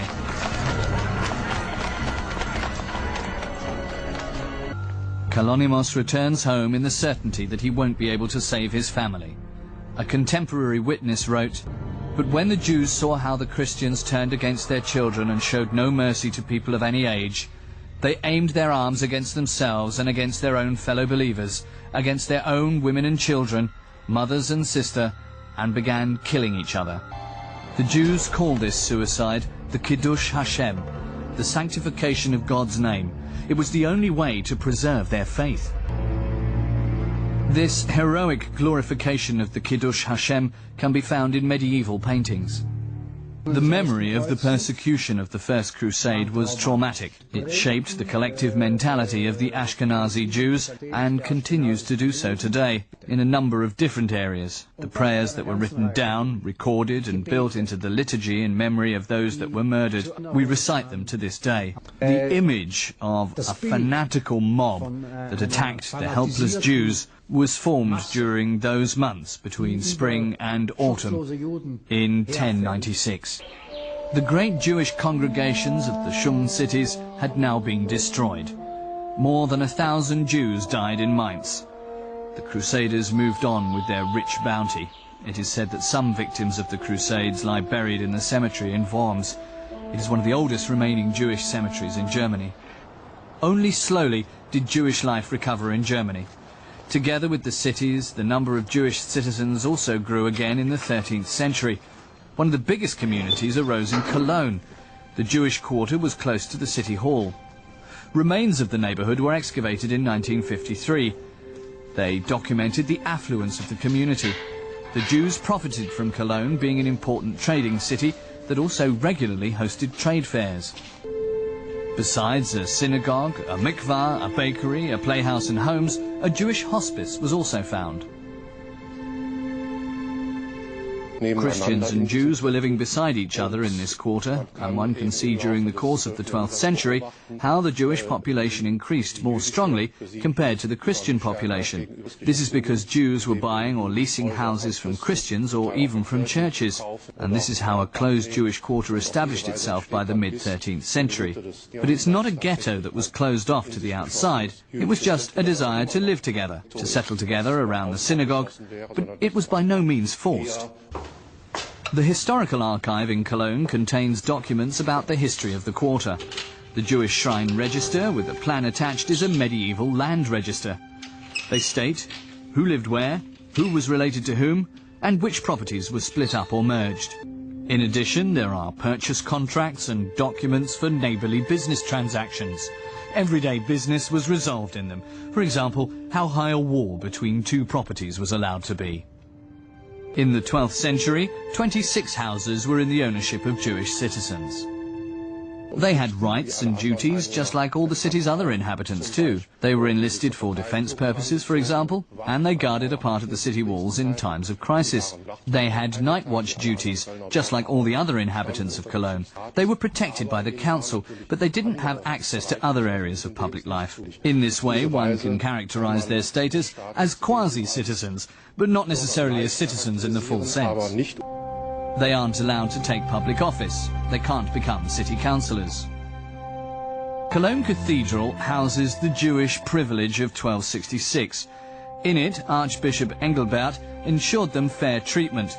It was an important signal on the part of the official church because the hostility of the Christians towards the Jews was growing. In the north of England, an accusation begins to circle that gives rise to a new form of hatred of Jews in Europe. Shortly before Easter, a boy named William goes missing in Norwich. The inhabitants look for him in the forest that borders the town. They make a gruesome discovery. William has been murdered. The search for the guilty party is over in no time. The rumour arises that the Jews are to blame. Domestic staff from the house of a rich Jew are willing to testify to everything. At first, the church and public officials react negatively towards the suggestion and discourage assaults on the Jewish population. The case is closed. Then, a few years later, the Benedictine monk Thomas of Monmouth arrives in Norwich.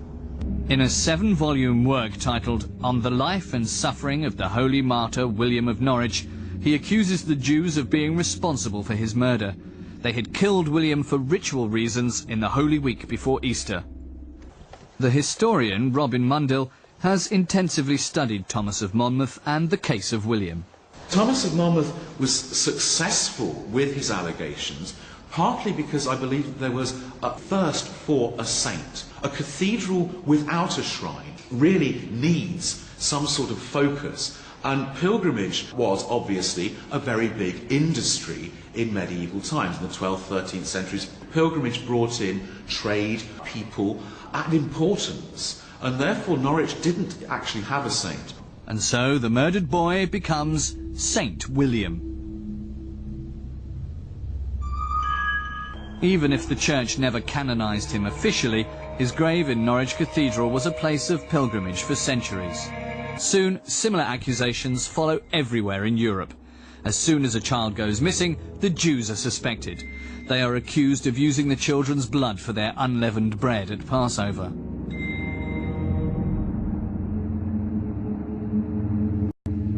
In 1249, Pope Innocent IV condemns the accusation of ritual murder, but the prejudices and superstitions linger into modern times.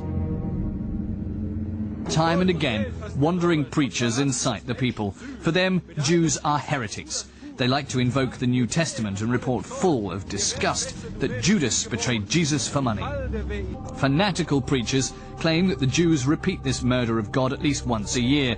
They claim that they will take a knife and stab it through the Christian communion hosts until they bleed.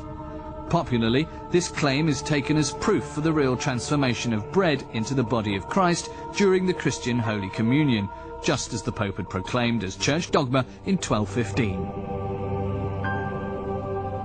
This makes for a very powerful form of hatred and suspicion which has pursued the Jewish peoples down the centuries.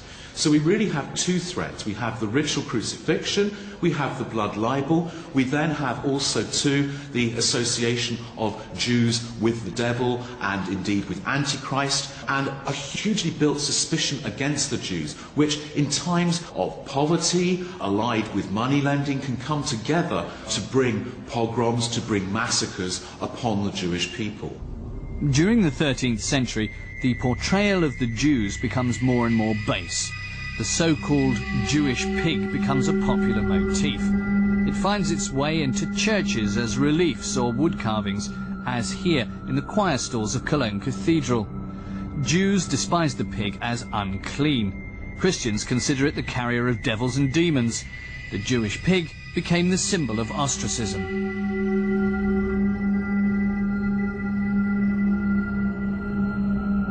The popes don't support this hunt against the Jews. They mostly invoke the church teacher Augustine, who demanded protection for the Jews on the grounds that they were contemporary witnesses of Christ. If Jews were to live in poverty and humility, their lives and property wouldn't be endangered. Decisions from Rome regulate coexistence between Jews and Christians. They became a part of secular legal codes, like, for example, the Sachsenspiel, the most important book of law of the Middle Ages. The amount of interest that the Jewish moneylenders are allowed to charge is limited. Jews have to distinguish themselves from Christians through special clothing in order to prevent too close contact. The Jews are meant to wear a special badge, as is the custom amongst other classes.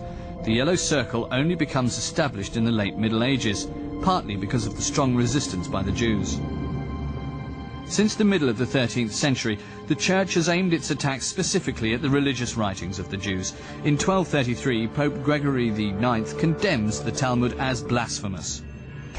The accusation is that it goes against Christianity. 24 cartloads of Jewish texts are burned in Paris.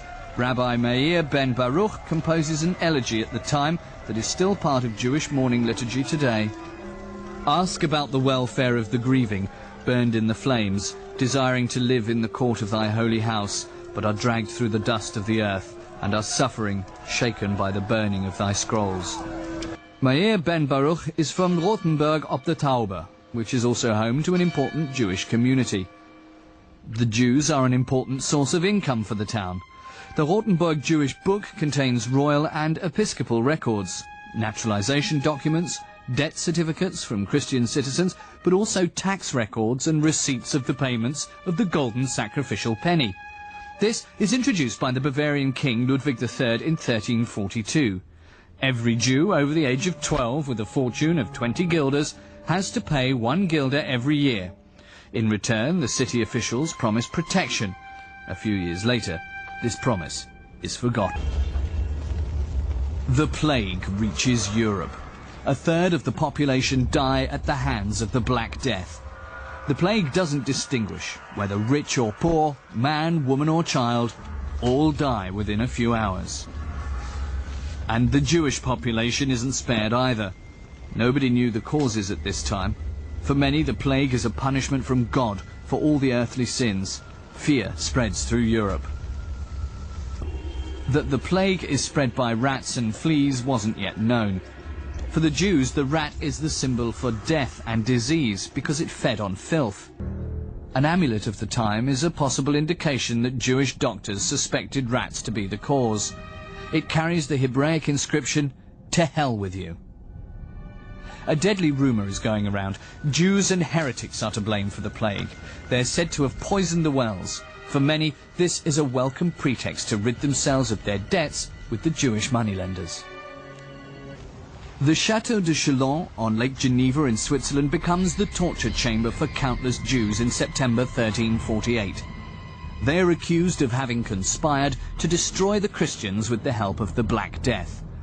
Under torture, a Jew confesses to having poisoned the wells in Venice in order to start the plague. The forced confession is proclaimed throughout Europe. What happened next is described by a witness of the time. That's why all Hebrews, young men, women, aged and very old people, were killed between Cologne and Austria.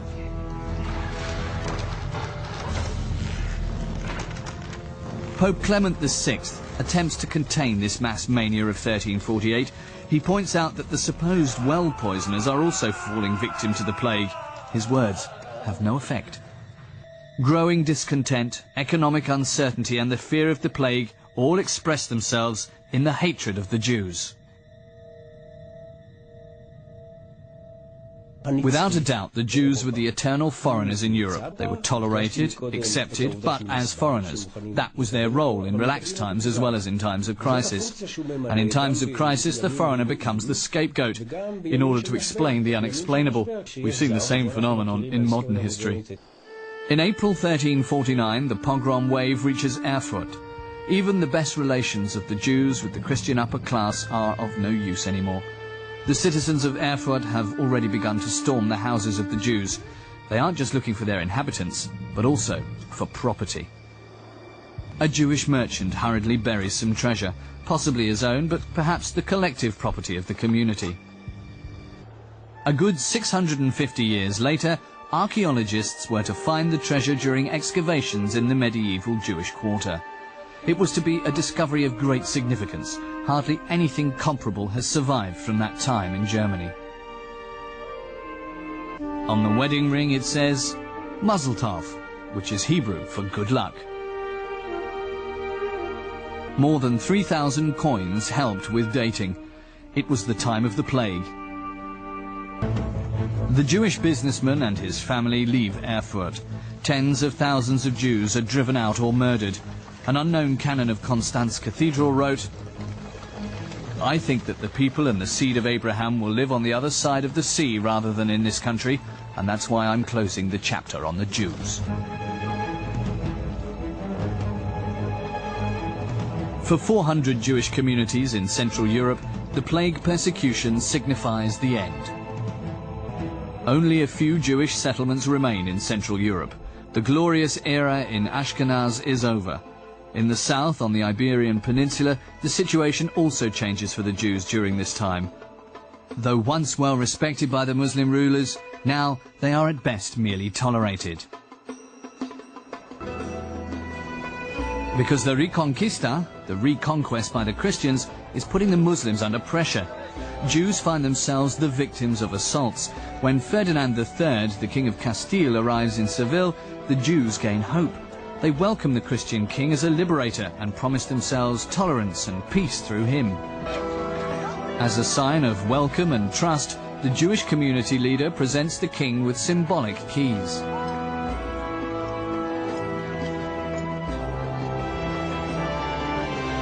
Today they lie in the Cathedral of Seville. On one of them is written in Hebrew letters, "The King of Kings shall open, the King of Kings shall enter."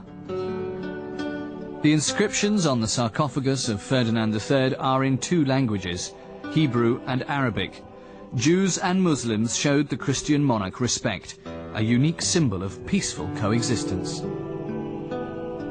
Toledo is an important cultural centre in Christian Spain. In the 14th century, 1 inhabitant in 3 is a Jew. Today's church of Santa Maria la Blanca was a synagogue at that time. The building speaks of the cultural blending. It was built in the 13th century. It was a synthesis of Caliphate and Romanesque art, the Mudejar style. The Jews are welcome to the new rulers as mediators between Muslims and Christians. They know the country, speak Arabic, and are experienced in administration. Toledo is a magnet for Europe's intellectuals. Muslim, Jewish and Christian scholars all work here together. The city becomes the centre for the study of ancient scriptures and for their translation into Latin, because many texts of ancient philosophers, like Aristotle for example, had only survived in Arabic. Thanks to Jewish translators, these writings were now accessible to the Latin-speaking Christian monks and professors in Europe. This way, Jewish intellectuals and linguists provide an important contribution to the science and culture of the Christian West. The translation movement is an example of positive interaction between Jews and Christians in a period when we don't usually think of there being a great deal. Whether you can generalize from that to saying that Jews and Christians got along well, I don't know. On an individual basis, certainly arrangements like that were often made. In Girona, 100 kilometres from Barcelona, there is also an important Jewish community to which many intellectuals belong. The Jews live here in their own quarter called Kalam, the Hebrew for community. The former Jewish quarter of Girona is still one of the most impressive in Europe. It has remained nearly unchanged for 500 years. Rabbis went to the synagogue and the boys went to their school, the yeshiva, through these streets. From the outside, the houses of the Jews hardly differed from those of their Christian neighbours. The only distinguishing feature was an indentation on the right side of the door frame. This was where the mezuzah used to be, which is Hebrew for doorpost. It has been credited with very different meanings. The mezuzah doesn't have any magical or ritual significance. It simply stands for following God's law. God's law says that the mezuzah should be attached to the doors of their houses to remind them of God's word in important moments. As in the rest of Europe, pressure on the Jews of the Iberian Peninsula increases during the 13th century. Anti-Jewish propaganda is spreading. The Catholic clergy preach against the Jewish religion, see in it a threat to Christianity that has to be dealt with. During this time, a strange ritual developed amongst the priests of Girona and their students. Every year at Easter, they would climb the cathedral tower. From there, they would throw stones into the Jewish quarter. Only when the king threatened the bishop to make him responsible for the behaviour does he put an end to it. But the Jews continue to be persecuted. Accusations of ritual murder also reach the Christian kingdoms of Spain. Paintings and miniatures from the time show Jews more and more as enemies of Christianity and as disciples of the devil. With oversized noses, they are also caricatured as the embodiment of greed. In Christian Europe, Jews stood out as being very different. Jews appeared as a kind of foreign body in the Christian world. From a religious point of view, Christians very often thought of them as sorcerers or dangerous figures because they seemed to have weird religious rituals and weird behavior, which in the Islamic world didn't seem so weird. It seemed much more natural. It was much closer to the Islamic way of life. For the Jews, a time of uncertainty begins, and this is also true in the former Muslim Seville. Jacob ibn Habib is one of the best-known Jewish scholars in Seville at the end of the 15th century. As an influential man, he has enjoyed the respect of his fellow citizens of all religions for years, but he too becomes more uncertain. He was worried about his son. He wanted to protect him from hatred, disfavour and assaults from his Christian neighbours. Worried, he forbids him to play outside the house. Many of his relatives and friends give in to the pressure out of fear and convert to Christianity. For him and his family, that isn't an option. He stands by his faith and isn't intimidated by anyone. But thousands of Jews convert and thereby face Spanish society with an unexpected problem. All those positions that had been closed to Jews when they were Jews were now open to them because they were Christian. And so much to the nightmare of many Spaniards, former Jews, were now rising in the courts, even in the church, in medicine, in the universities, and the feeling began to spread that these weren't really Christians at all. The conversions also bring unrest into the Jewish community. They split families and friends. Everyone is asking the question, who is a Jew and who is not? Everyone could be a spy of the Christians. Jacob ibn Habib won't tolerate a converted Jew in his presence, particularly not at a Jewish celebration, not even a relative. The cross, the symbol of the Christians, has no place in his home. Ferdinand and Isabella, whose marriage united Spain and who together are known as the Catholic Kings, persecute those of a different faith with particular harshness.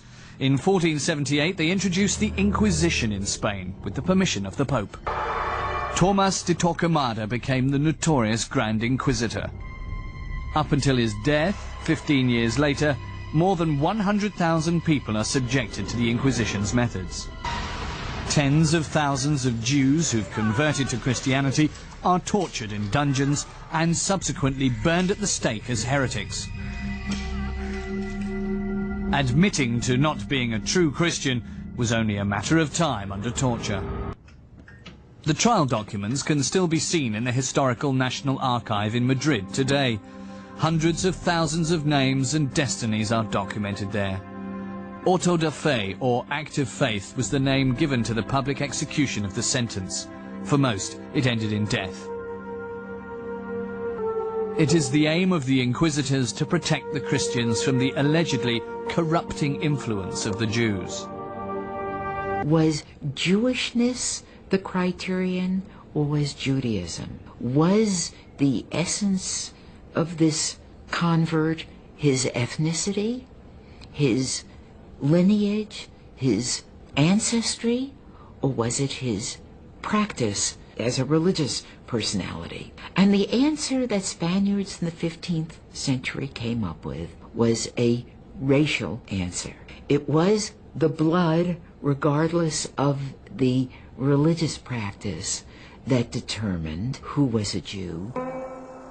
The new theory of limpieza de sangre, purity of the blood, was only implemented in the 16th century, but it already influenced the mood towards the Jews before that.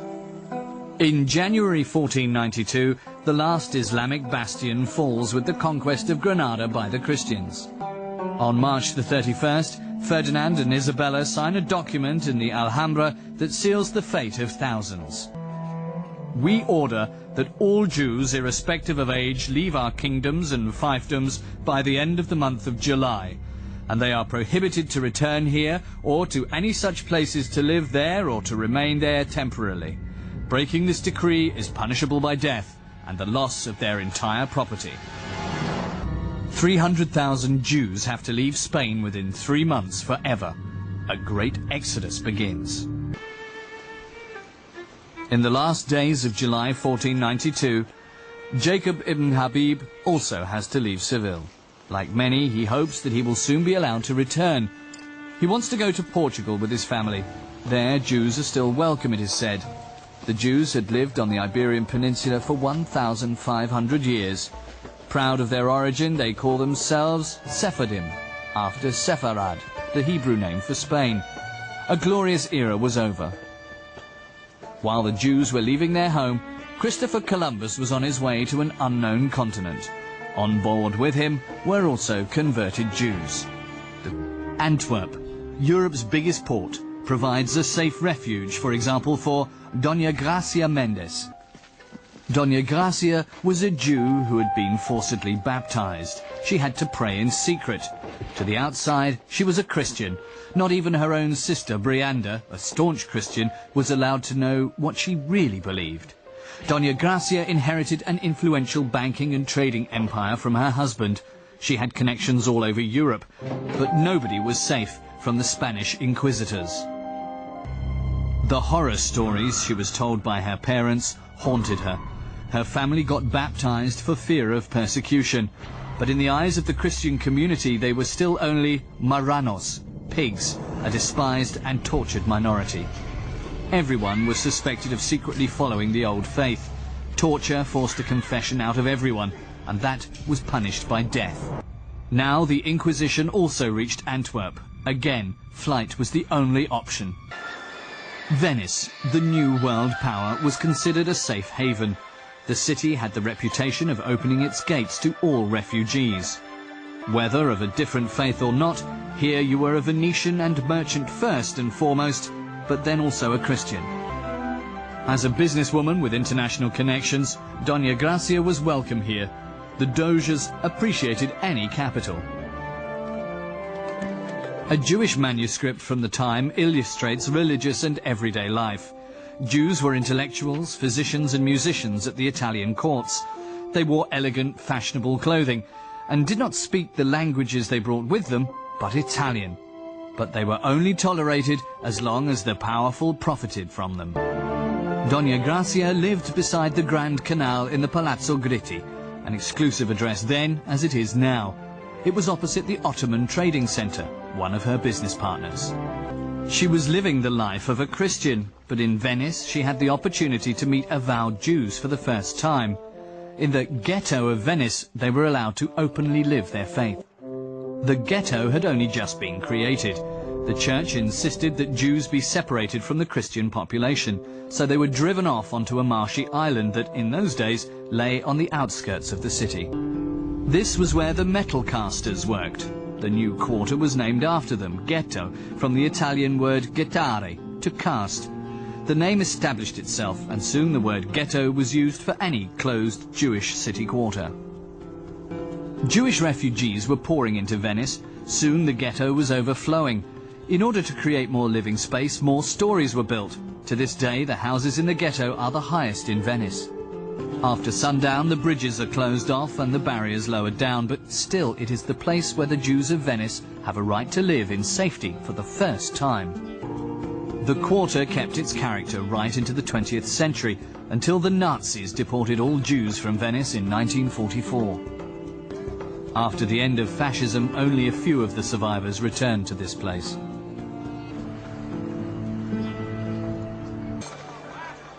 Dona Gracia enters her religious home with a pounding heart. Hide your cross, she warns her sister Brianda. Forcibly baptized Jews were viewed with suspicion here as well. They were like a boat without paddles, on the borders between the religions. The two sisters had different feelings about this Jewish world that they only knew from the stories of their parents. Brianda, the faithful Christian, is feeling uneasy. Dona Gracia, the secret Jew, is experiencing curiosity, perhaps even longing. The conflict of the two religions drives a wedge between the two sisters. Brianda comes up with a deceitful plan. The business people in Venice always ask, what's new on the Rialto? On the Rialto, money flows like water. The Pope has forbidden Christians to lend money at interest, but Venice, a financial center, makes its own laws. Christian banks give big credits to rich merchants, and an annual interest rate of 50% is not considered extortionate.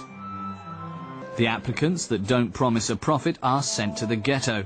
The Jewish moneylenders are forced to give small credits even to the poor for only 5% interest, an officially decreed social policy for the benefit of the Christian underclass. Venice needs the Jews as it needs bakers, it was said. Dona Gracia is visiting her Jewish banker. She has a particular concern. Secretly, she is donating money to the Jewish refugees from Spain and Portugal for the construction of new houses of worship. As a result, she makes a name for herself amongst the Jews.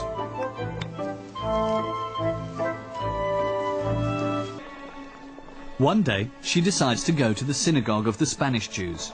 It's the first time that she's entered a Jewish house of worship.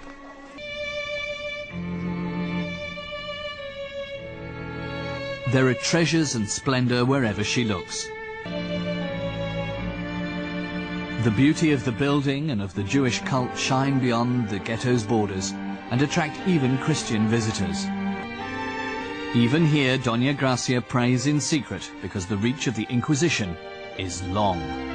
The world of the Marrano was of the secret Jew was a world of deception. It was a world also in which deception of the Marano could be fatal. In other words, somebody who is secretly practicing Judaism could be betrayed by anyone with a particular gripe, anybody who had personal issues or a vendetta. In 1547, the Inquisition also reaches Venice under pressure from the Pope. Business is booming for informers. Dona Gracia's sister Brianda also becomes a traitor. She tells the tribunal that Dona Gracia is secretly practicing the Jewish religion. The proof? A Hebrew book of prayer decorated with the family's coat of arms. And in addition, she says, her sister is planning to flee from Venice with her entire fortune. Immediately, a warrant of arrest is issued for Dona Gracia. The Catholic Church has always been particularly severe with apostate Christians. In Europe, another religious war is being waged, one that is shaking the Church to its foundations. The trigger was an Augustinian monk in distant Wittenberg in Germany. Martin Luther also has a difficult relationship with the Jews. To start with, he still defends them against Christian prejudices. In his manuscript, that Jesus was a Jew by birth, he emphasizes the Jewish roots of Christianity. Luther hopes to convert the Jews to the new faith, but the zeal of the Protestant missionaries is not enough. The friend of the Jew becomes their enemy. Then he writes, "On the Jews and their lies. They are," he says, "poisonous, bitter, rapacious, malicious enemies of the Christians, a pestilence and plague that needs to be exterminated." That's terribly tragic, because Luther developed a real program of Jew hatred, how people were supposed to go about it. He even went so far as to say that not only did they spread their lies in the synagogues, but also in their homes, which meant that all their houses should be torn down, because they spread their lies there too. And there was a terrible moment with Luther where he claimed that the Jews had a pact with the devil. These are arguments and ideas that he spread, and that were still around during the Nazi time, and even later. The connection of Judaism with Satan and how people are supposed to treat them. Jews are caught in the middle of the religious wars. For all that the Protestants and Catholics are fighting each other, they agree on one point: their hatred of the Jews. The Jews turn increasingly to the east. Constantinople, the city on the Bosphorus, becomes the new destination of their hopes. Thousands looked for a refuge here, far away from the Christian sphere of influence. Tolerant sultans rule from the Topkapi Palace. They realize that Jews bring a lot of money and new knowledge from Europe with them. The Christian rulers make their countries poorer and enrich ours instead, they say in wonder. Dona Gracia manages to flee from Venice. The Sultan welcomes her in a private audience and pays her his respect. He doesn't make her drop to her knees, the sign of subordination. The woman of another faith has a huge fortune and worldwide economic contacts. Dona Gracia takes advantage of the ruler's favor. She asks him to extend the borders of his realm even further. She puts her own wealth behind this good deed.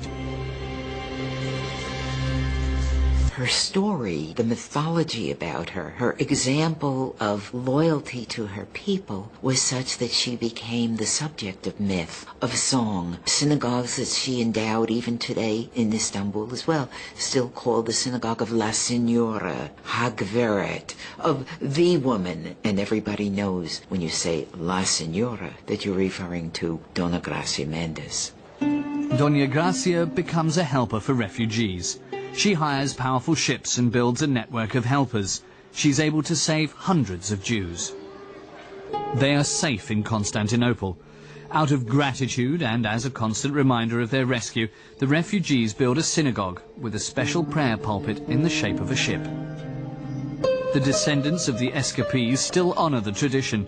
From the 16th century to this day, the Jewish community has been living in safety and peace with its Islamic neighbors. During the 16th century, the Jewish community in the Ottoman Empire was the largest in the world. Here, Jews were able to live unhindered and honor their religious traditions. Where you are welcome, you don't have to isolate yourself. Many Jews adapt to the culture of their Oriental surroundings. And this culture learns from its guests. The refugees bring a new invention from Europe with them: printing.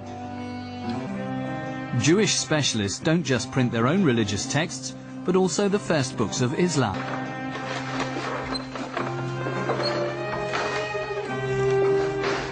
Doña Gracia has the Bible translated into Spanish and reproduced. Now the forcibly baptized Jews are able to follow the religion of their fathers again. The first edition is dedicated to her. Even during her lifetime, this courageous woman is honored as the savior of her people, in poems and song. She became your proven pillar during your weakness, a bench on which the tired could find rest, like a shady tree under which the despairing could recover. After a nearly 20-year odyssey, Doña Gracia finds peace. In Constantinople, she's able to practice her faith freely and without fear of persecution. On this particular Friday, she is celebrating the Sabbath, and, as is the Jewish custom, she pleads for the blessing of her family and her tortured people. God has saved her from many dangers, and often she was his hand, so she believes, when she was able to help the persecuted, and when she was donating money for schools, orphanages, and synagogues. Now she's dreaming of a return to the Promised Land, like many faithful Jews. Perhaps her grave is on the Mount of Olives outside the gates of Jerusalem. There, where her husband also lies buried, here Doña Gracia's trail runs cold. In Jerusalem, Constantinople and Venice, the Spanish Jews, the Sephardim, find a new home. The Ashkenazi Jews in France and Germany are also looking for a safe haven. They are fleeing from persecution, poverty and oppression further and further towards the east. Their hope is Poland.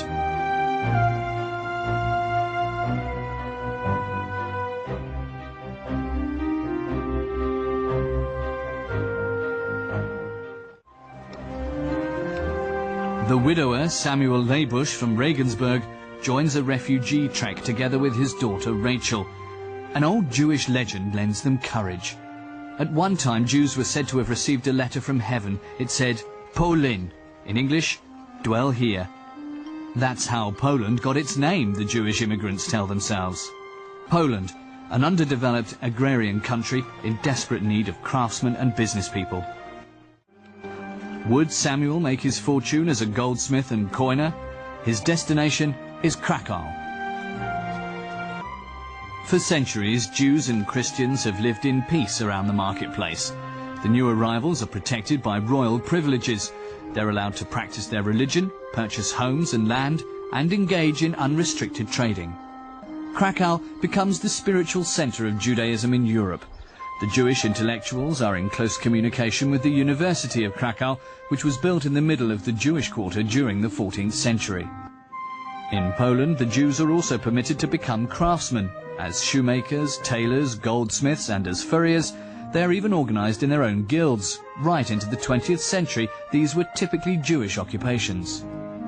What will the future hold in store for Rachel? In Krakow, she's safe from persecution. But as the only daughter, she has to run the household for her father and help out on the market until she gets married. In those days, there was compulsory education only for Jewish boys.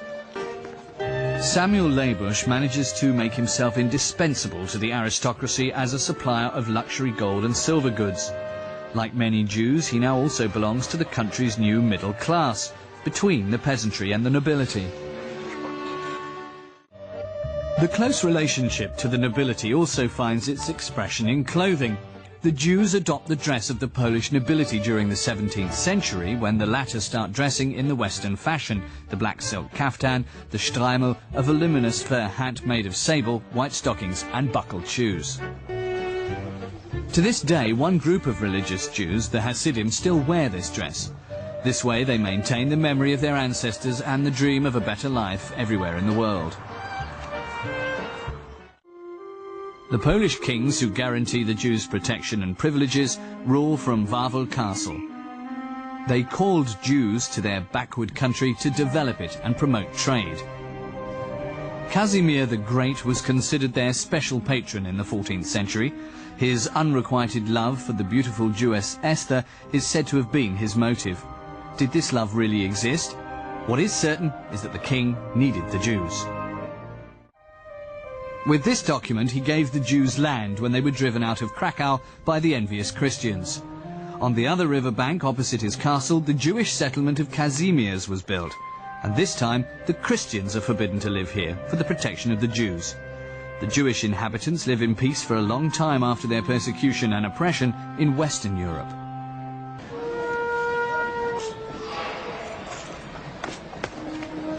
Samuel Leibush is a witness to a robbery and turns to the municipal council. The Jews of Kazimierz have their own municipal rights and their own administration, a situation unique in Europe during the 16th century. The Kahal, a council made up of rabbis and community elders, address all public questions. It doesn't just deal with judicial issues, but also collects the community's taxes and deals with the care of the sick and elderly. The accused had broken one of the 10 commandments, thou shalt not steal. He is convicted under Jewish law, the halakha. For thousands of years it's been regulating religious and social life and is constantly being adapted to everyday life. The punishment for theft is dependent on the severity of the offence. The pillory in the anteroom of the synagogue, a ban on exercising one's profession, prison or even exclusion from the community are all possible punishments. Kazimierz remained one of the largest and most significant Jewish communities in Europe for 600 years. People live in close proximity in the streets and squares all around the synagogue, because according to Jewish law, a Jew is not allowed to walk more than 1,000 meters from his house to the synagogue. In the atmosphere of freedom and economic success, the shtetl developed, the unique culture of Eastern European Jewry with its own customs, its own language, Yiddish, and its own music, klezmer. Klezmer comes from the Hebrew for musical instrument. The klezmorim, the musicians, had been moving from village to village since the Middle Ages, playing at weddings and religious festivals, melodies full of melancholy and at the same time full of cheerfulness. Jewish life in Krakow was extinguished, destroyed by National Socialist mass murder. Nearly 3.5 million Jews were living in Poland before World War II. The Star of David stands for the unity and strength of the Jewish community. Its history began in Prague around the mid-14th century. In the small streets surrounding the castle, the Jews of Prague also enjoyed the favour of the ruler. For the first time in Jewish history, they received the right to have their own flag, a sign of strength and independence. The community had a 6-pointed star sewn onto the flag, formed by 2 triangles.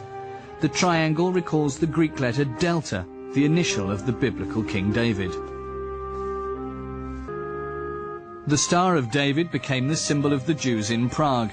They decorated their private and religious objects with it, like the synagogue candelabra. From Prague, the Star of David spread to all Jewish communities in Europe. The common symbol created unity in a people that was living dispersed in many countries. It is said that the Jews proudly carried the flag for the first time in the 30 Years' War, when in 1648 the Protestant Swedes besieged Prague. A Jewish unit defended the city together with the Catholics. Nothing unites better than a common threat. In memory of this event, a copy of this flag still hangs in what is known as the Alt-Neuschule, or Old New Synagogue in Prague. 300 years later, during the Nazi era, all Jews were forced to wear a yellow star. The Star of David became a symbol of exclusion and annihilation. At the founding of the State of Israel, it was put back on the flag again. Despite everything, the symbol of strength had survived. Symbols and legends were a source of hope and the ability to survive, just like the story of Rabbi Judah Löw from Prague, whose grave is still visited by many pilgrims today.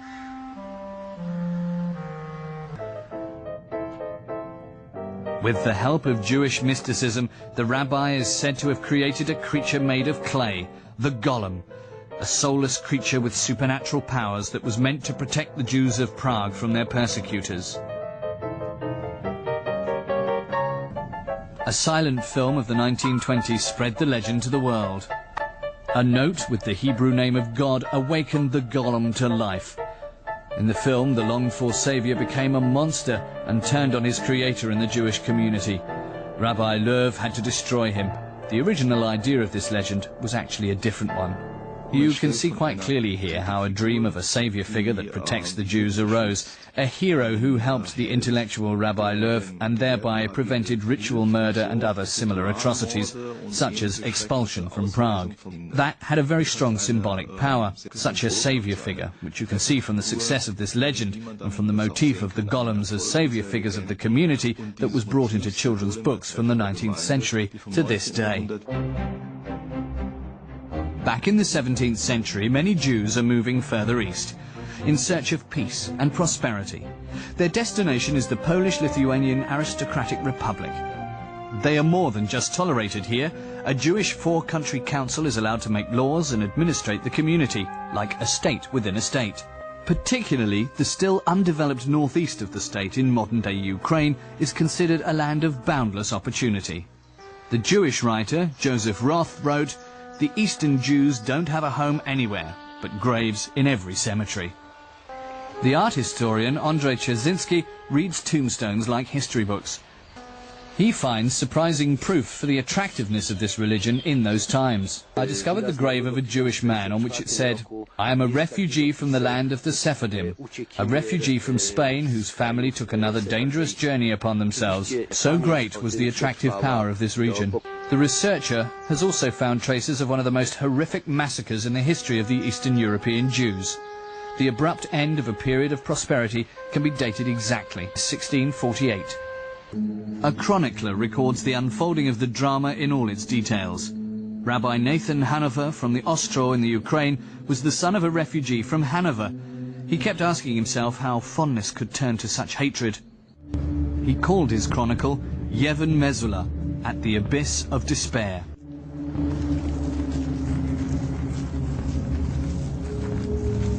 The coexistence of the Jews and the Christians was never entirely free of conflict in Poland and the Ukraine. Nathan Hanover watched with concern how the situation was coming to a head, particularly on the payday of the Ukrainian peasants. They have to give more than half of their already miserly income to their masters, the landed nobility. They prefer to use Jews to collect the taxes because they have the reputation of being adept businessmen. For the Christian villagers, this is an outrageous provocation. Even though both religions have been living side by side for centuries, the Jews always remained outsiders for many Christians because of their language, Yiddish, their clothing and their religion. The Christians are suspicious about the good contacts of the Jews with the powerful, as administrators and tenants of the country estates. Meanwhile, the Polish princes are living in European cities such as London or Paris. The Ukrainian peasants are the ones who have to finance this extravagant lifestyle. Nathan Hanover wrote, "They were so tortured and oppressed that even the lowest classes became their masters. They became the slaves of the Polish gentry and of the Jews." Slowly, the hatred began to grow, a ticking time bomb. In 1648, a war breaks out and the Jews are caught in the firing line. Bogdan Chmielnicki, leader of the Ukrainian Cossacks, allies himself with the peasants in a national revolt against foreign Polish rule. They aren't able to fight the nobility, so they turn their weapons on their Jewish administrators and so against all Jews, both rich and poor. The revolt spreads like wildfire. More and more Ukrainian peasants join the uprising. Everywhere, Jewish towns and villages are being burned. Chmielnicki moves through Poland, Lithuania and the Ukraine for an entire year, killing and plundering wherever he goes. The news reaches Ostrov, the village of Nathan Hanover. Like many, he closes his eyes to the events and hopes that his community will be spared by the grace of God. And where could they go anyway?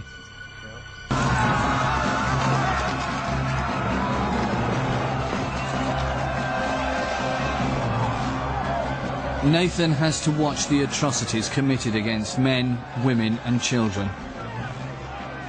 Some were skinned alive and their flesh thrown to the dogs to eat. Others had their hands and arms hacked off and their bodies thrown onto the streets so that they were trampled by the horses. There was no murderous cruelty that the enemies didn't commit.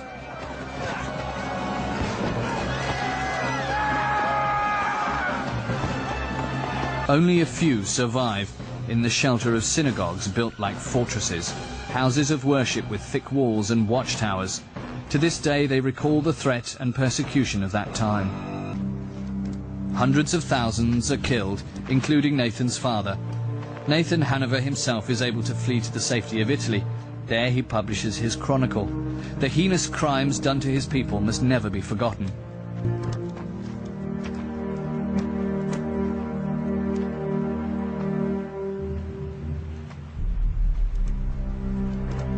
The massacre pushed the entire Eastern European Jewry into a dramatic crisis. 300 villages were snuffed out. It was the end of a long era of security, peace and success. The survivors fled in panic. Never again would they see their Polish homeland, and once again thousands of Jews were searching for a safe place. Travellers and business people had said that Amsterdam provided protection and freedom. Wherever a Jew was in need of help, he must be helped. That is a sacred duty, as it was for Glickel von Hameln, who wrote in her diary, "My nephew was a respected man in Poland, but after the war he came to us with his wife and daughter without anything." Her memoirs are the first written memories of a Jewish woman. She was the wife of a gem trader, and so she was able to help her poor relatives. In Amsterdam, Glickel asks a marriage broker to find a husband for her eldest daughter. Decisive for a good catch are the family tree and their fortune. It's an investment for the future, not only because of business connections. In times of persecution, it could be life-saving to have relatives in a safe place. 17th century Amsterdam has this advantage. Since 1579, it has had a law stating that nobody may be persecuted because of their faith. It is also a safe haven for Jewish refugees from Spain and Poland. Mokum, place, is what they call the town on the Amstel, in which they were to live in peace for the next 300 years. These days, the people of Amsterdam still call their city Mokum. Amsterdam is a powerful economic centre. More goods are traded here than anywhere else in Europe. The Spanish Jews are esteemed as global players. They speak many languages and have worldwide trading contacts. Jews import diamonds from India. This trade has been in Jewish hands since the 8th century. Jewish moneylenders accept the precious stones as security. They're easily hidden and transported during travel or flight. Glickel von Hameln was dealt a fortunate hand. In the 3 weeks that we were in Amsterdam before the wedding, we managed to earn the dowry. To this day, Jewish dealers influence the diamond business. The elaborate technique of cutting the diamonds was invented by a Jew. Diamond cutting becomes a new craft, one not subject to guild laws. Vluyenburg, an artificial island on the Amstel, is the centre of Jewish life.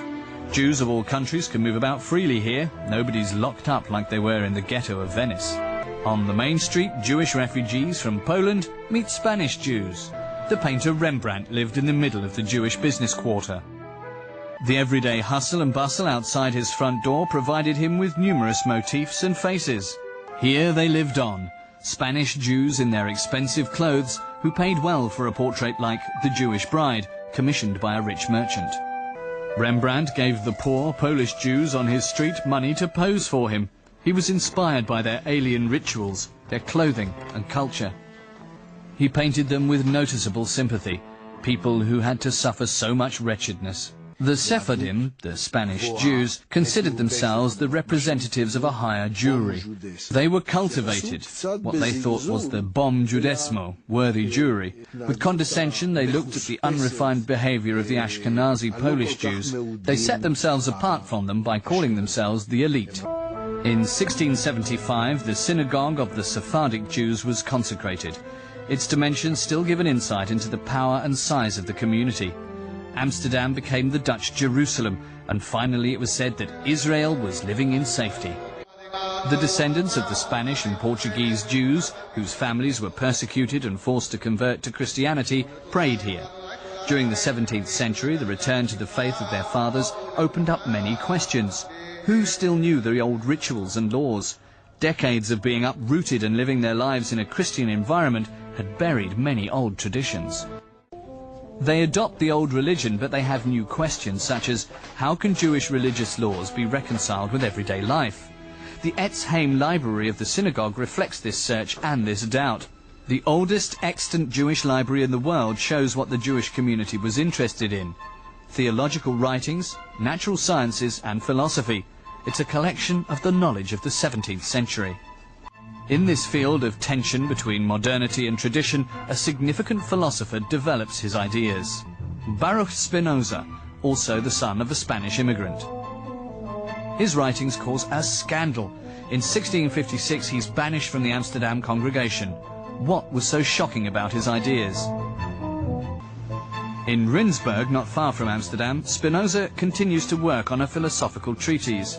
He questions the religious content of Judaism. The Bible isn't a revelation from God, he says, but a story written down by man. With that, Spinoza lays the foundation of modern Bible criticism. His banishment shows, on the one hand, the desire of the community to set limits to the critical questioning of the tradition. On the other hand, it was dangerous in the Calvinistic surroundings of Amsterdam to have in the community a radical Jew like Spinoza who questioned the foundations of faith that were also sacred in the Christian religion. Glickel von Hameln finds a good match for her daughter.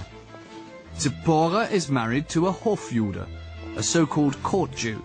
He has an influential position at the court of a Christian prince as financial advisor, credit provider and supplier of luxury goods that can't be had without good connections.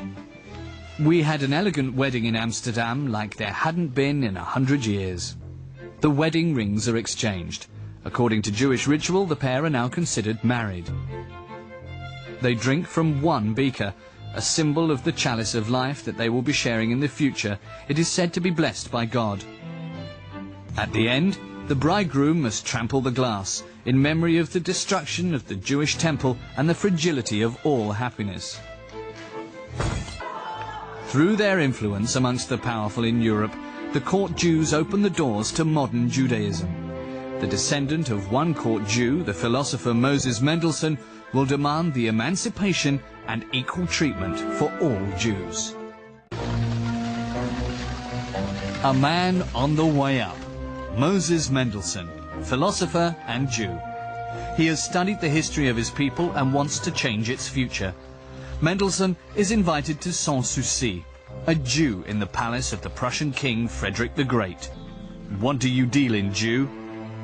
Something you don't have. Reason. Moses Mendelssohn has made a name for himself as a philosopher of the Enlightenment and a worldly thinker. People are reading his writings not only in Germany but in the whole of Europe. It is thanks to this reputation that he was invited to Sanssouci. The Saxon Minister of State, Baron von Fritsch, admires him. He has come to Potsdam to debate with this famous Jew. Mendelssohn uses the interest taken by the statesman to state his political demands. Religious tolerance must be granted to everyone equally, including Jews and Muslims. Let us be human beings amongst human beings. We are entitled to the same rights and duties that any other citizen is entitled to. Baron von Fritsch sees in him the living proof for the fundamental idea of the Enlightenment. All human beings are able to liberate themselves from the shackles of their social circumstances. The meeting takes place right next door to the Prussian king, but he won't receive Jews. The king refuses to admit him into his Academy of Sciences, even though Prussia's greatest thinkers have unanimously voted him into their midst. This recognition is denied him because he is a Jew. Ambitious and thirsty for knowledge, Mendelssohn had left his parents' home in Dessau when he was only 14, so that he could follow his teacher to the Prussian capital, Berlin. He has to go around half the city in order to enter it because Jews are only allowed to enter through one particular city gate, the one which Christians use to get their livestock to market. It wasn't the only humiliation that awaited a Jew in Berlin. Prussia only accepts Jews if they can prove that they are wealthy or when they make themselves useful as merchants, moneylenders or physicians. Young Mendelssohn had nothing like that to offer, but he did have the guarantee of his teacher, a so-called protected Jew. With protection letters, Jews were able to buy themselves a limited right of residence and trade in Prussia, in return for a royal fee of 1,000 thalers, a fortune. At that time, 100,000 people lived in Berlin, and amongst them there were just 2,000 Jews. Even those who had managed to establish themselves here could still be banished at any time. In his kingdom, so said the Prussian king, everyone should find salvation in their own way. The exception the Jewish citizens. Tolerance and fairness weren't for everyone. Most Jews withdrew and lived isolated from the Christian surroundings. They read in Hebrew and spoke Yiddish. Their right to trade is restricted. They're excluded from many professions. Those who are lucky find work in manufacturing businesses founded by a small group of wealthy Jews. Moses Mendelssohn also earns his family's living in a Jewish silk factory. As a bookkeeper, he balances the bills and checks the goods. He called this a tedious business that used up the best years of his life.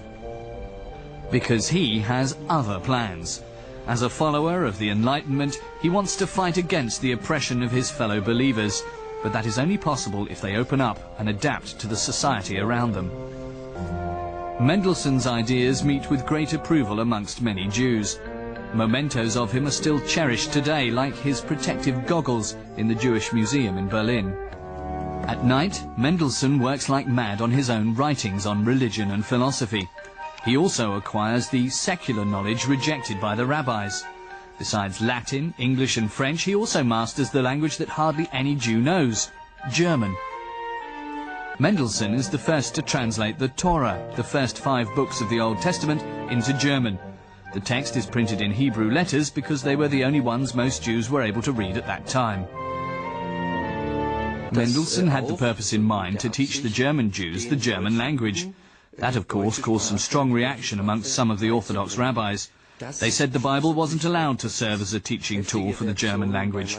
But many other German Jews applauded the idea because they did want to participate in German society. So they accepted his Bible translation and his philosophical writings with enthusiasm. Adaptation, yes, but the tradition of the faith had to remain the same.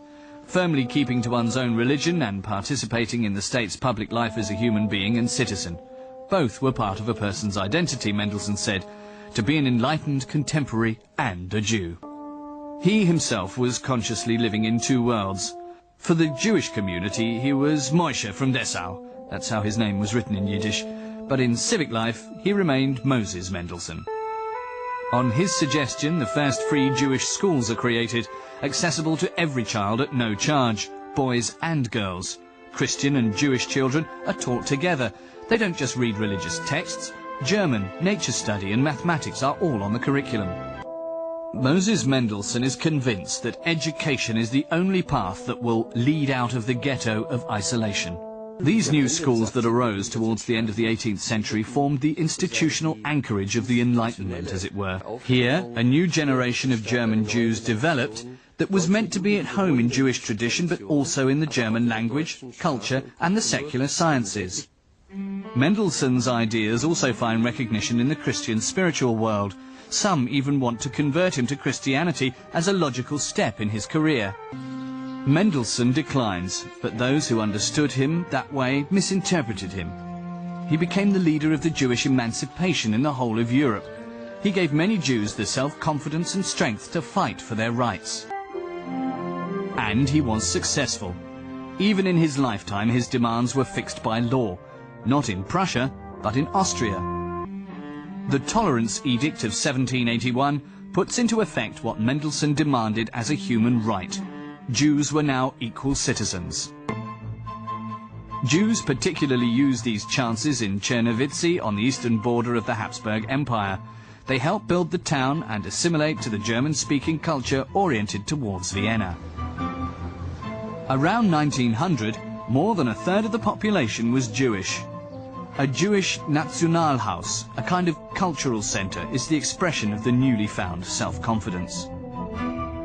The tombstones in the Jewish cemetery reflect the social advancement. Lawyers, bank directors and professors. There was even a Jewish mayor. And there was Yiddish, the very own language of the Eastern European Jews. The Czernowitz Jews were vigorously demanding its official recognition. These days, only a few still keep Yiddish alive, such as the author Joseph Berg and the leader of the Jewish congregation.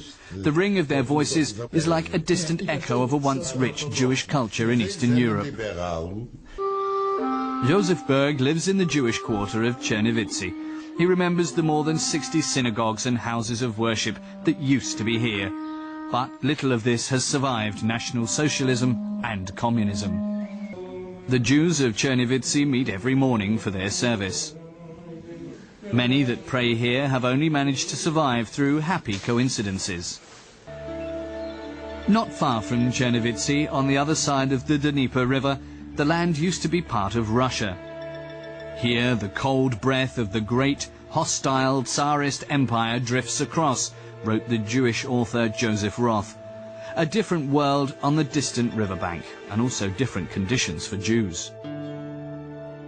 At the end of the 18th century, the Tsar conquered large parts of Poland. That was where the majority of the Eastern European Jews were living. But the Tsar did not want them in his heartland, so he forbade the Jews to leave their living areas.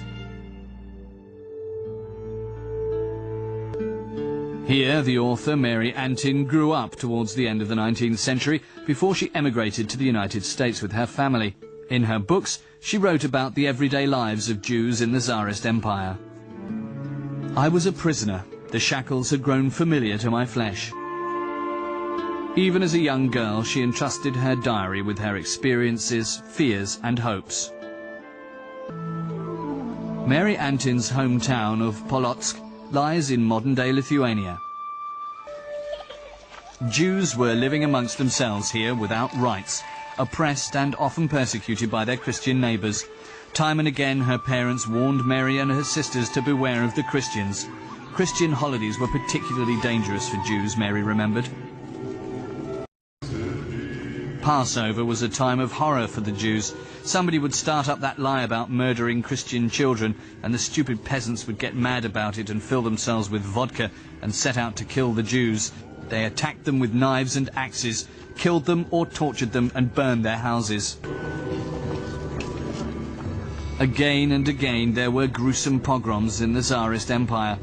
This label for the anti-Jewish riots originated in Russia. The Gentiles were going to tear me in pieces with axes and knives and ropes. They were going to burn me alive. The cross, what would they do to me first? The Tsar was the head of the Russian Orthodox Church. As protector of the true Christian faith, he was openly hostile towards Judaism. For the solution of the Jewish question, a rule of thumb was proposed.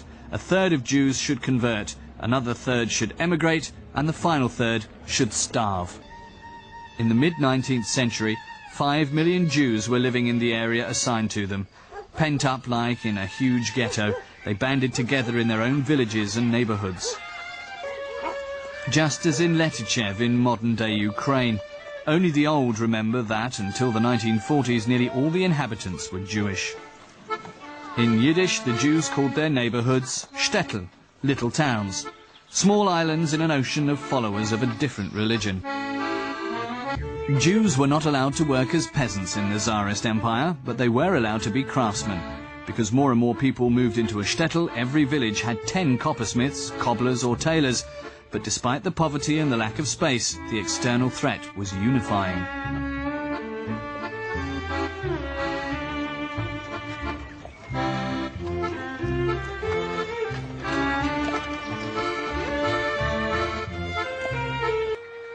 In the historical archive of Kamenez-Podolsky in modern-day Ukraine, mounds of manuscripts document the anti-Jewish laws of the Tsars.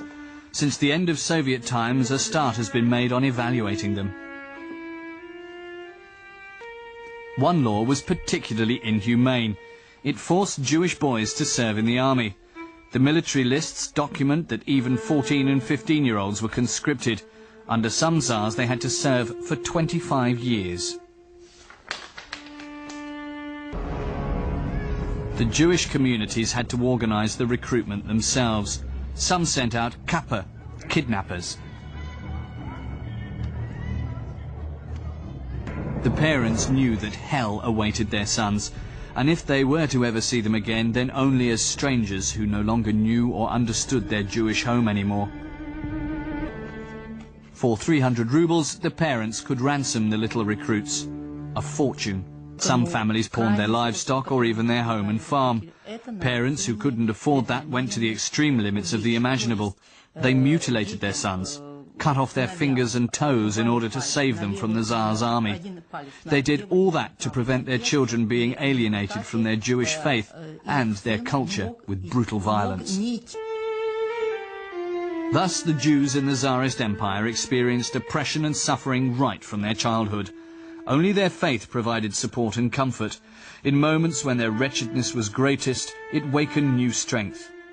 Through the longing for closeness to God, a new religious movement gained more and more followers. Hasidism. Soon there were men with long beards, kaftans and fur hats in every shtetl. They called themselves the pious, the Hebrew word for which is chasidut. The closed world of the shtetl was breaking up. Some searched for support in their inner faith, others decided to flee from poverty and oppression. Like Mary Antin and her family, they wanted to risk a new beginning. Shipping agencies began advertising a new promised land across the great ocean, America. The father, Israel Antin, made the move there in order to build up a new existence for his family. Only then did he want to bring his family over. Mary had been waiting for this time for 3 years. Finally, her father sent the tickets for the crossing. A quiet and secret farewell had been planned, but the news spread quickly around the village.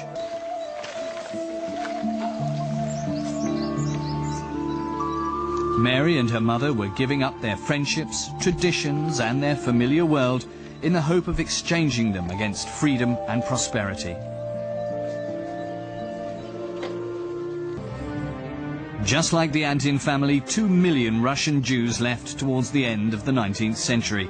They were part of a great wave of emigration, and they all had the same destination, America. The Statue of Liberty stood at the turning point between the nightmares of the past and the hope for a new world.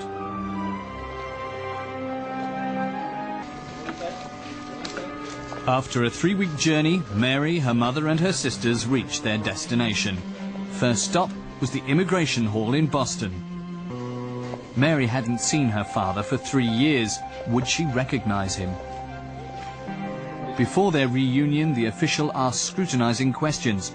Were the new citizens healthy and able to work? Who was going to care for them? Many Jewish immigrants saw the new beginning as an opportunity to break with old traditions.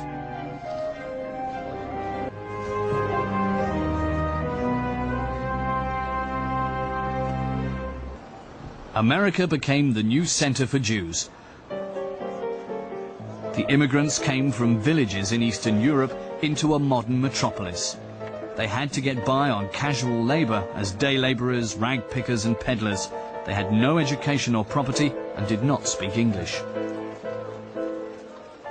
Most lived in so-called tenements, apartment blocks with small flats. Large families had to share a 2-room apartment. Many worked as tailors, a trade they'd learned in Russia. The work from home only earned them a few cents. Wages fell because the influx of cheap labor cut the prices. The Jewish women helped support their families and let go of their traditional roles. They fought in trade unions against bad working conditions. They wanted a better life for their children, education and a social climb out of the slums. For many devout Jews, there is only one promised land, Eretz Israel, the biblical land of their forefathers. The hope of a return has always stayed alive. During the 19th century, Jerusalem was under the rule of the Ottoman Turks. After Mount Zion, synonymous with the city and the country, the Jewish settlers called themselves Zionists. Many of them were intellectuals. They wanted to realize the new human in the promised land, so they said. Instead of studying the Bible, they rolled up their sleeves, dried out marshes and planted trees. For a long time, they hadn't been allowed to work on the fields. Spades and hoes now became the embodiment of a self-determined life. This man made a political program out of their vision and a uniform movement out of different groups. This man was Theodor Herzl. His parents were assimilated Jews from Budapest. Religion played next to no role. Theodor Herzl was working as a correspondent for the Wiener Freie Presse in Paris. France fascinated him, the country in which the Jews had enjoyed legal equality since the French Revolution. Many held important positions in the government and economy, but still there were deep-rooted prejudices against Jews in society. The drama in the military academy in Paris opened Herzl's eyes. In 1894, the Jewish officer Alfred Dreyfus was accused of alleged espionage for Germany. A military tribunal sentenced him to lifelong banishment without having sound proof. He was publicly cashiered. Again and again Dreyfus swore his innocence. Many weren't interested in that. He was a Jew and therefore guilty. Even the serious press wrote, "Death to the Jew, death to the Judas." The trial split the country. Theodor Herzl observed the affair. Anti-Semitic outbreaks in an enlightened country, in the top levels of society in Europe on the brink of a new century. This was the crucial experience for him. In his newspaper articles, he pointed out the inconsistencies. He was convinced of the innocence of the Jewish officer. With this opinion, he was in the minority. The court documents of the affair are in the military archive in Paris. It was to take 12 years before Alfred Dreyfus was rehabilitated in a new trial. In 1906, the evidence that led to his conviction was exposed as forgeries. Theodor Herzl was right with his assumption. The Dreyfus affair was simply an expression of anti-Jewish sentiment in France. He was convinced that there was no safe place for Jews in Europe. "Assimilate yourselves, then you'll do better," people called out to us with pathos, and we did. Except for our noses, we forgot our own customs and neglected our own culture. What good did it do us? In the eyes of the people, we remained Jews. And that doesn't just mean believers in the Jewish faith, but also sons of a different tribe. Only on their own soil could the Jewish people freely create its fate. Herzl wrote a book in which he outlined his vision. He called it The Jewish State. Just 1 year later, Herzl convenes a Jewish Congress in Basel. 200 men and women, selected delegates from 24 countries, respond to his invitation. Rabbis, students, merchants and professors, they decide to set up a program for the advancement of Jewish settlement and for the formation of a protected home in Eretz Israel. Herzl was convinced that Arabs and Jews could live there in peace together. And so Basel became an arena of world history. After the Congress, Theodor Herzl noted in his diary, "In Basel I founded the Jewish state. If I were to say that out loud today, I would be met with universal laughter. But in 5 years, and definitely in 50, everyone will accept it." In a novel, The Old New Land, Herzl designed an image of a peaceful modern Jewish state. If you really want it, it won't be a fairy tale, but it's a long way from fairy tale to political reality. It took another half a century until the United Nations approved the creation of a Jewish state in a part of Palestine. On the 14th of May 1948, David Ben-Gurion proclaims the founding of the State of Israel.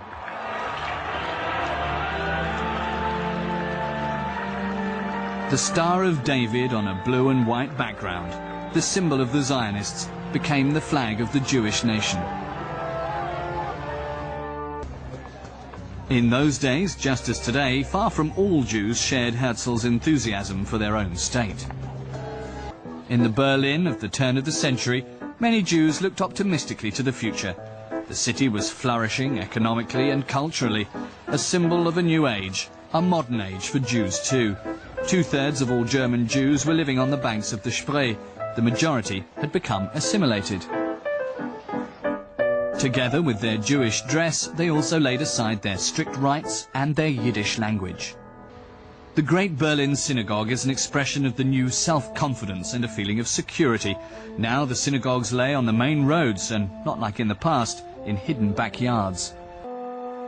Everywhere in Germany, Jewish houses of worship were built in the late 19th century style. Most were destroyed in the Third Reich. But even in their restored splendor, they allow the imagination to see what German Jews once meant to Germany. It was in those days that Reformed Judaism arose, liberal and cosmopolitan. Men and women were now praying and singing together. The rabbi wore a black gown and preached in German. The feeling was no longer one of being a Jew in Germany, but that of being a German Jew. 1914, the outbreak of World War I. Karl Wolf, the son of a Jewish merchant, enlists voluntarily. This mission is linked with a special hope for him, as it is for many Jews.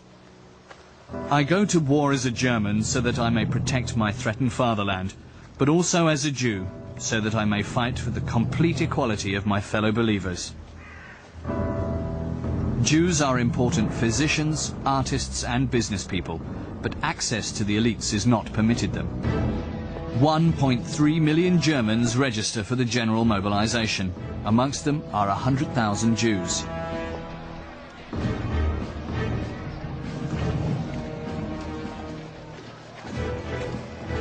These are photographs of Karl Wolf taken during the war.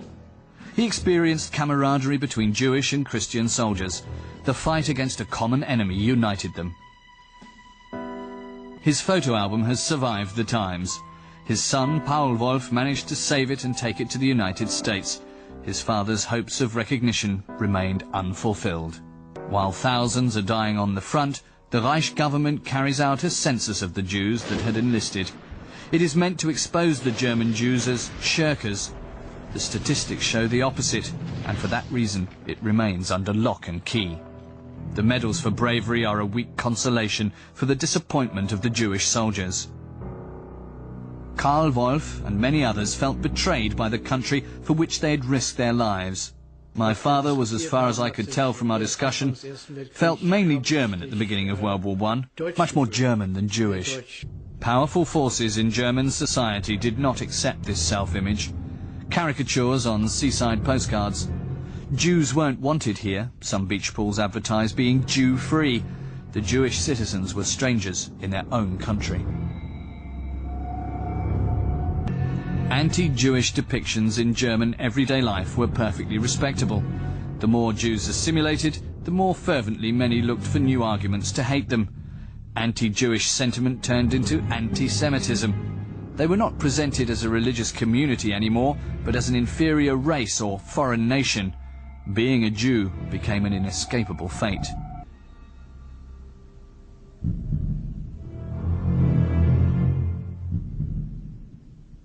If one were to define anti-Semitism, I'd say that it's the idea that Jews were a tightly connected group with several negative characteristics that harm the societies in which they live for their personal benefit, and that they do this in secret.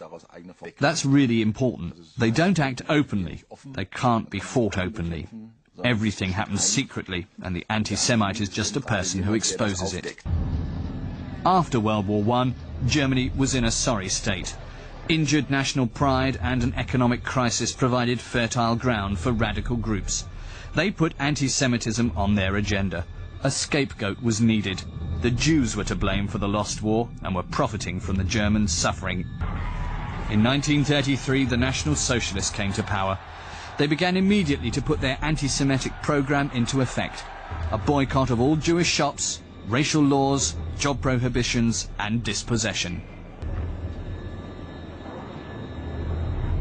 By now, Karl Wolf was the father of 3 children. Like many Jews, he believed that National Socialism was merely a temporary phenomenon and that his children were safe in Germany. On November the 9th, 1938, reality catches up with the Wolf family too. The stormtroopers come to pick up Karl Wolf. Erika Wolf is home alone with her children. Her husband is visiting his brother-in-law. The brown shirts aren't interested in her husband's war decorations. His achievements provide no protection. Karl Wolf is found just a short while later and sent to a concentration camp. In that same night, synagogues all over Germany are set on fire. Jewish shops are plundered, 3,000 Jews are taken to camps and hundreds are murdered. When the SS came and picked him up in the Kristallnacht, he spent 3 weeks in prison, I think.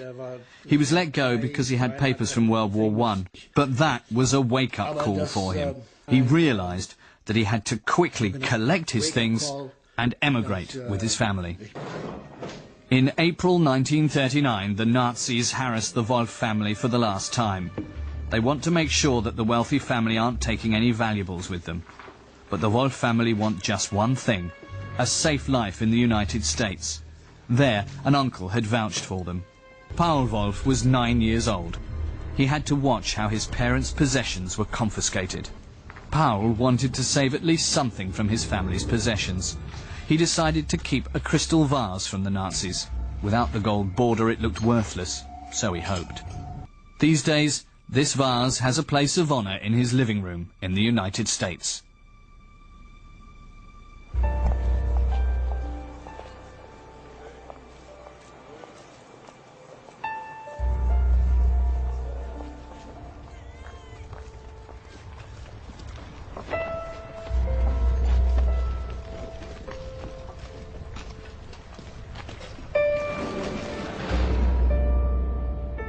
"6 million Jews were brutally murdered, an incomprehensible number.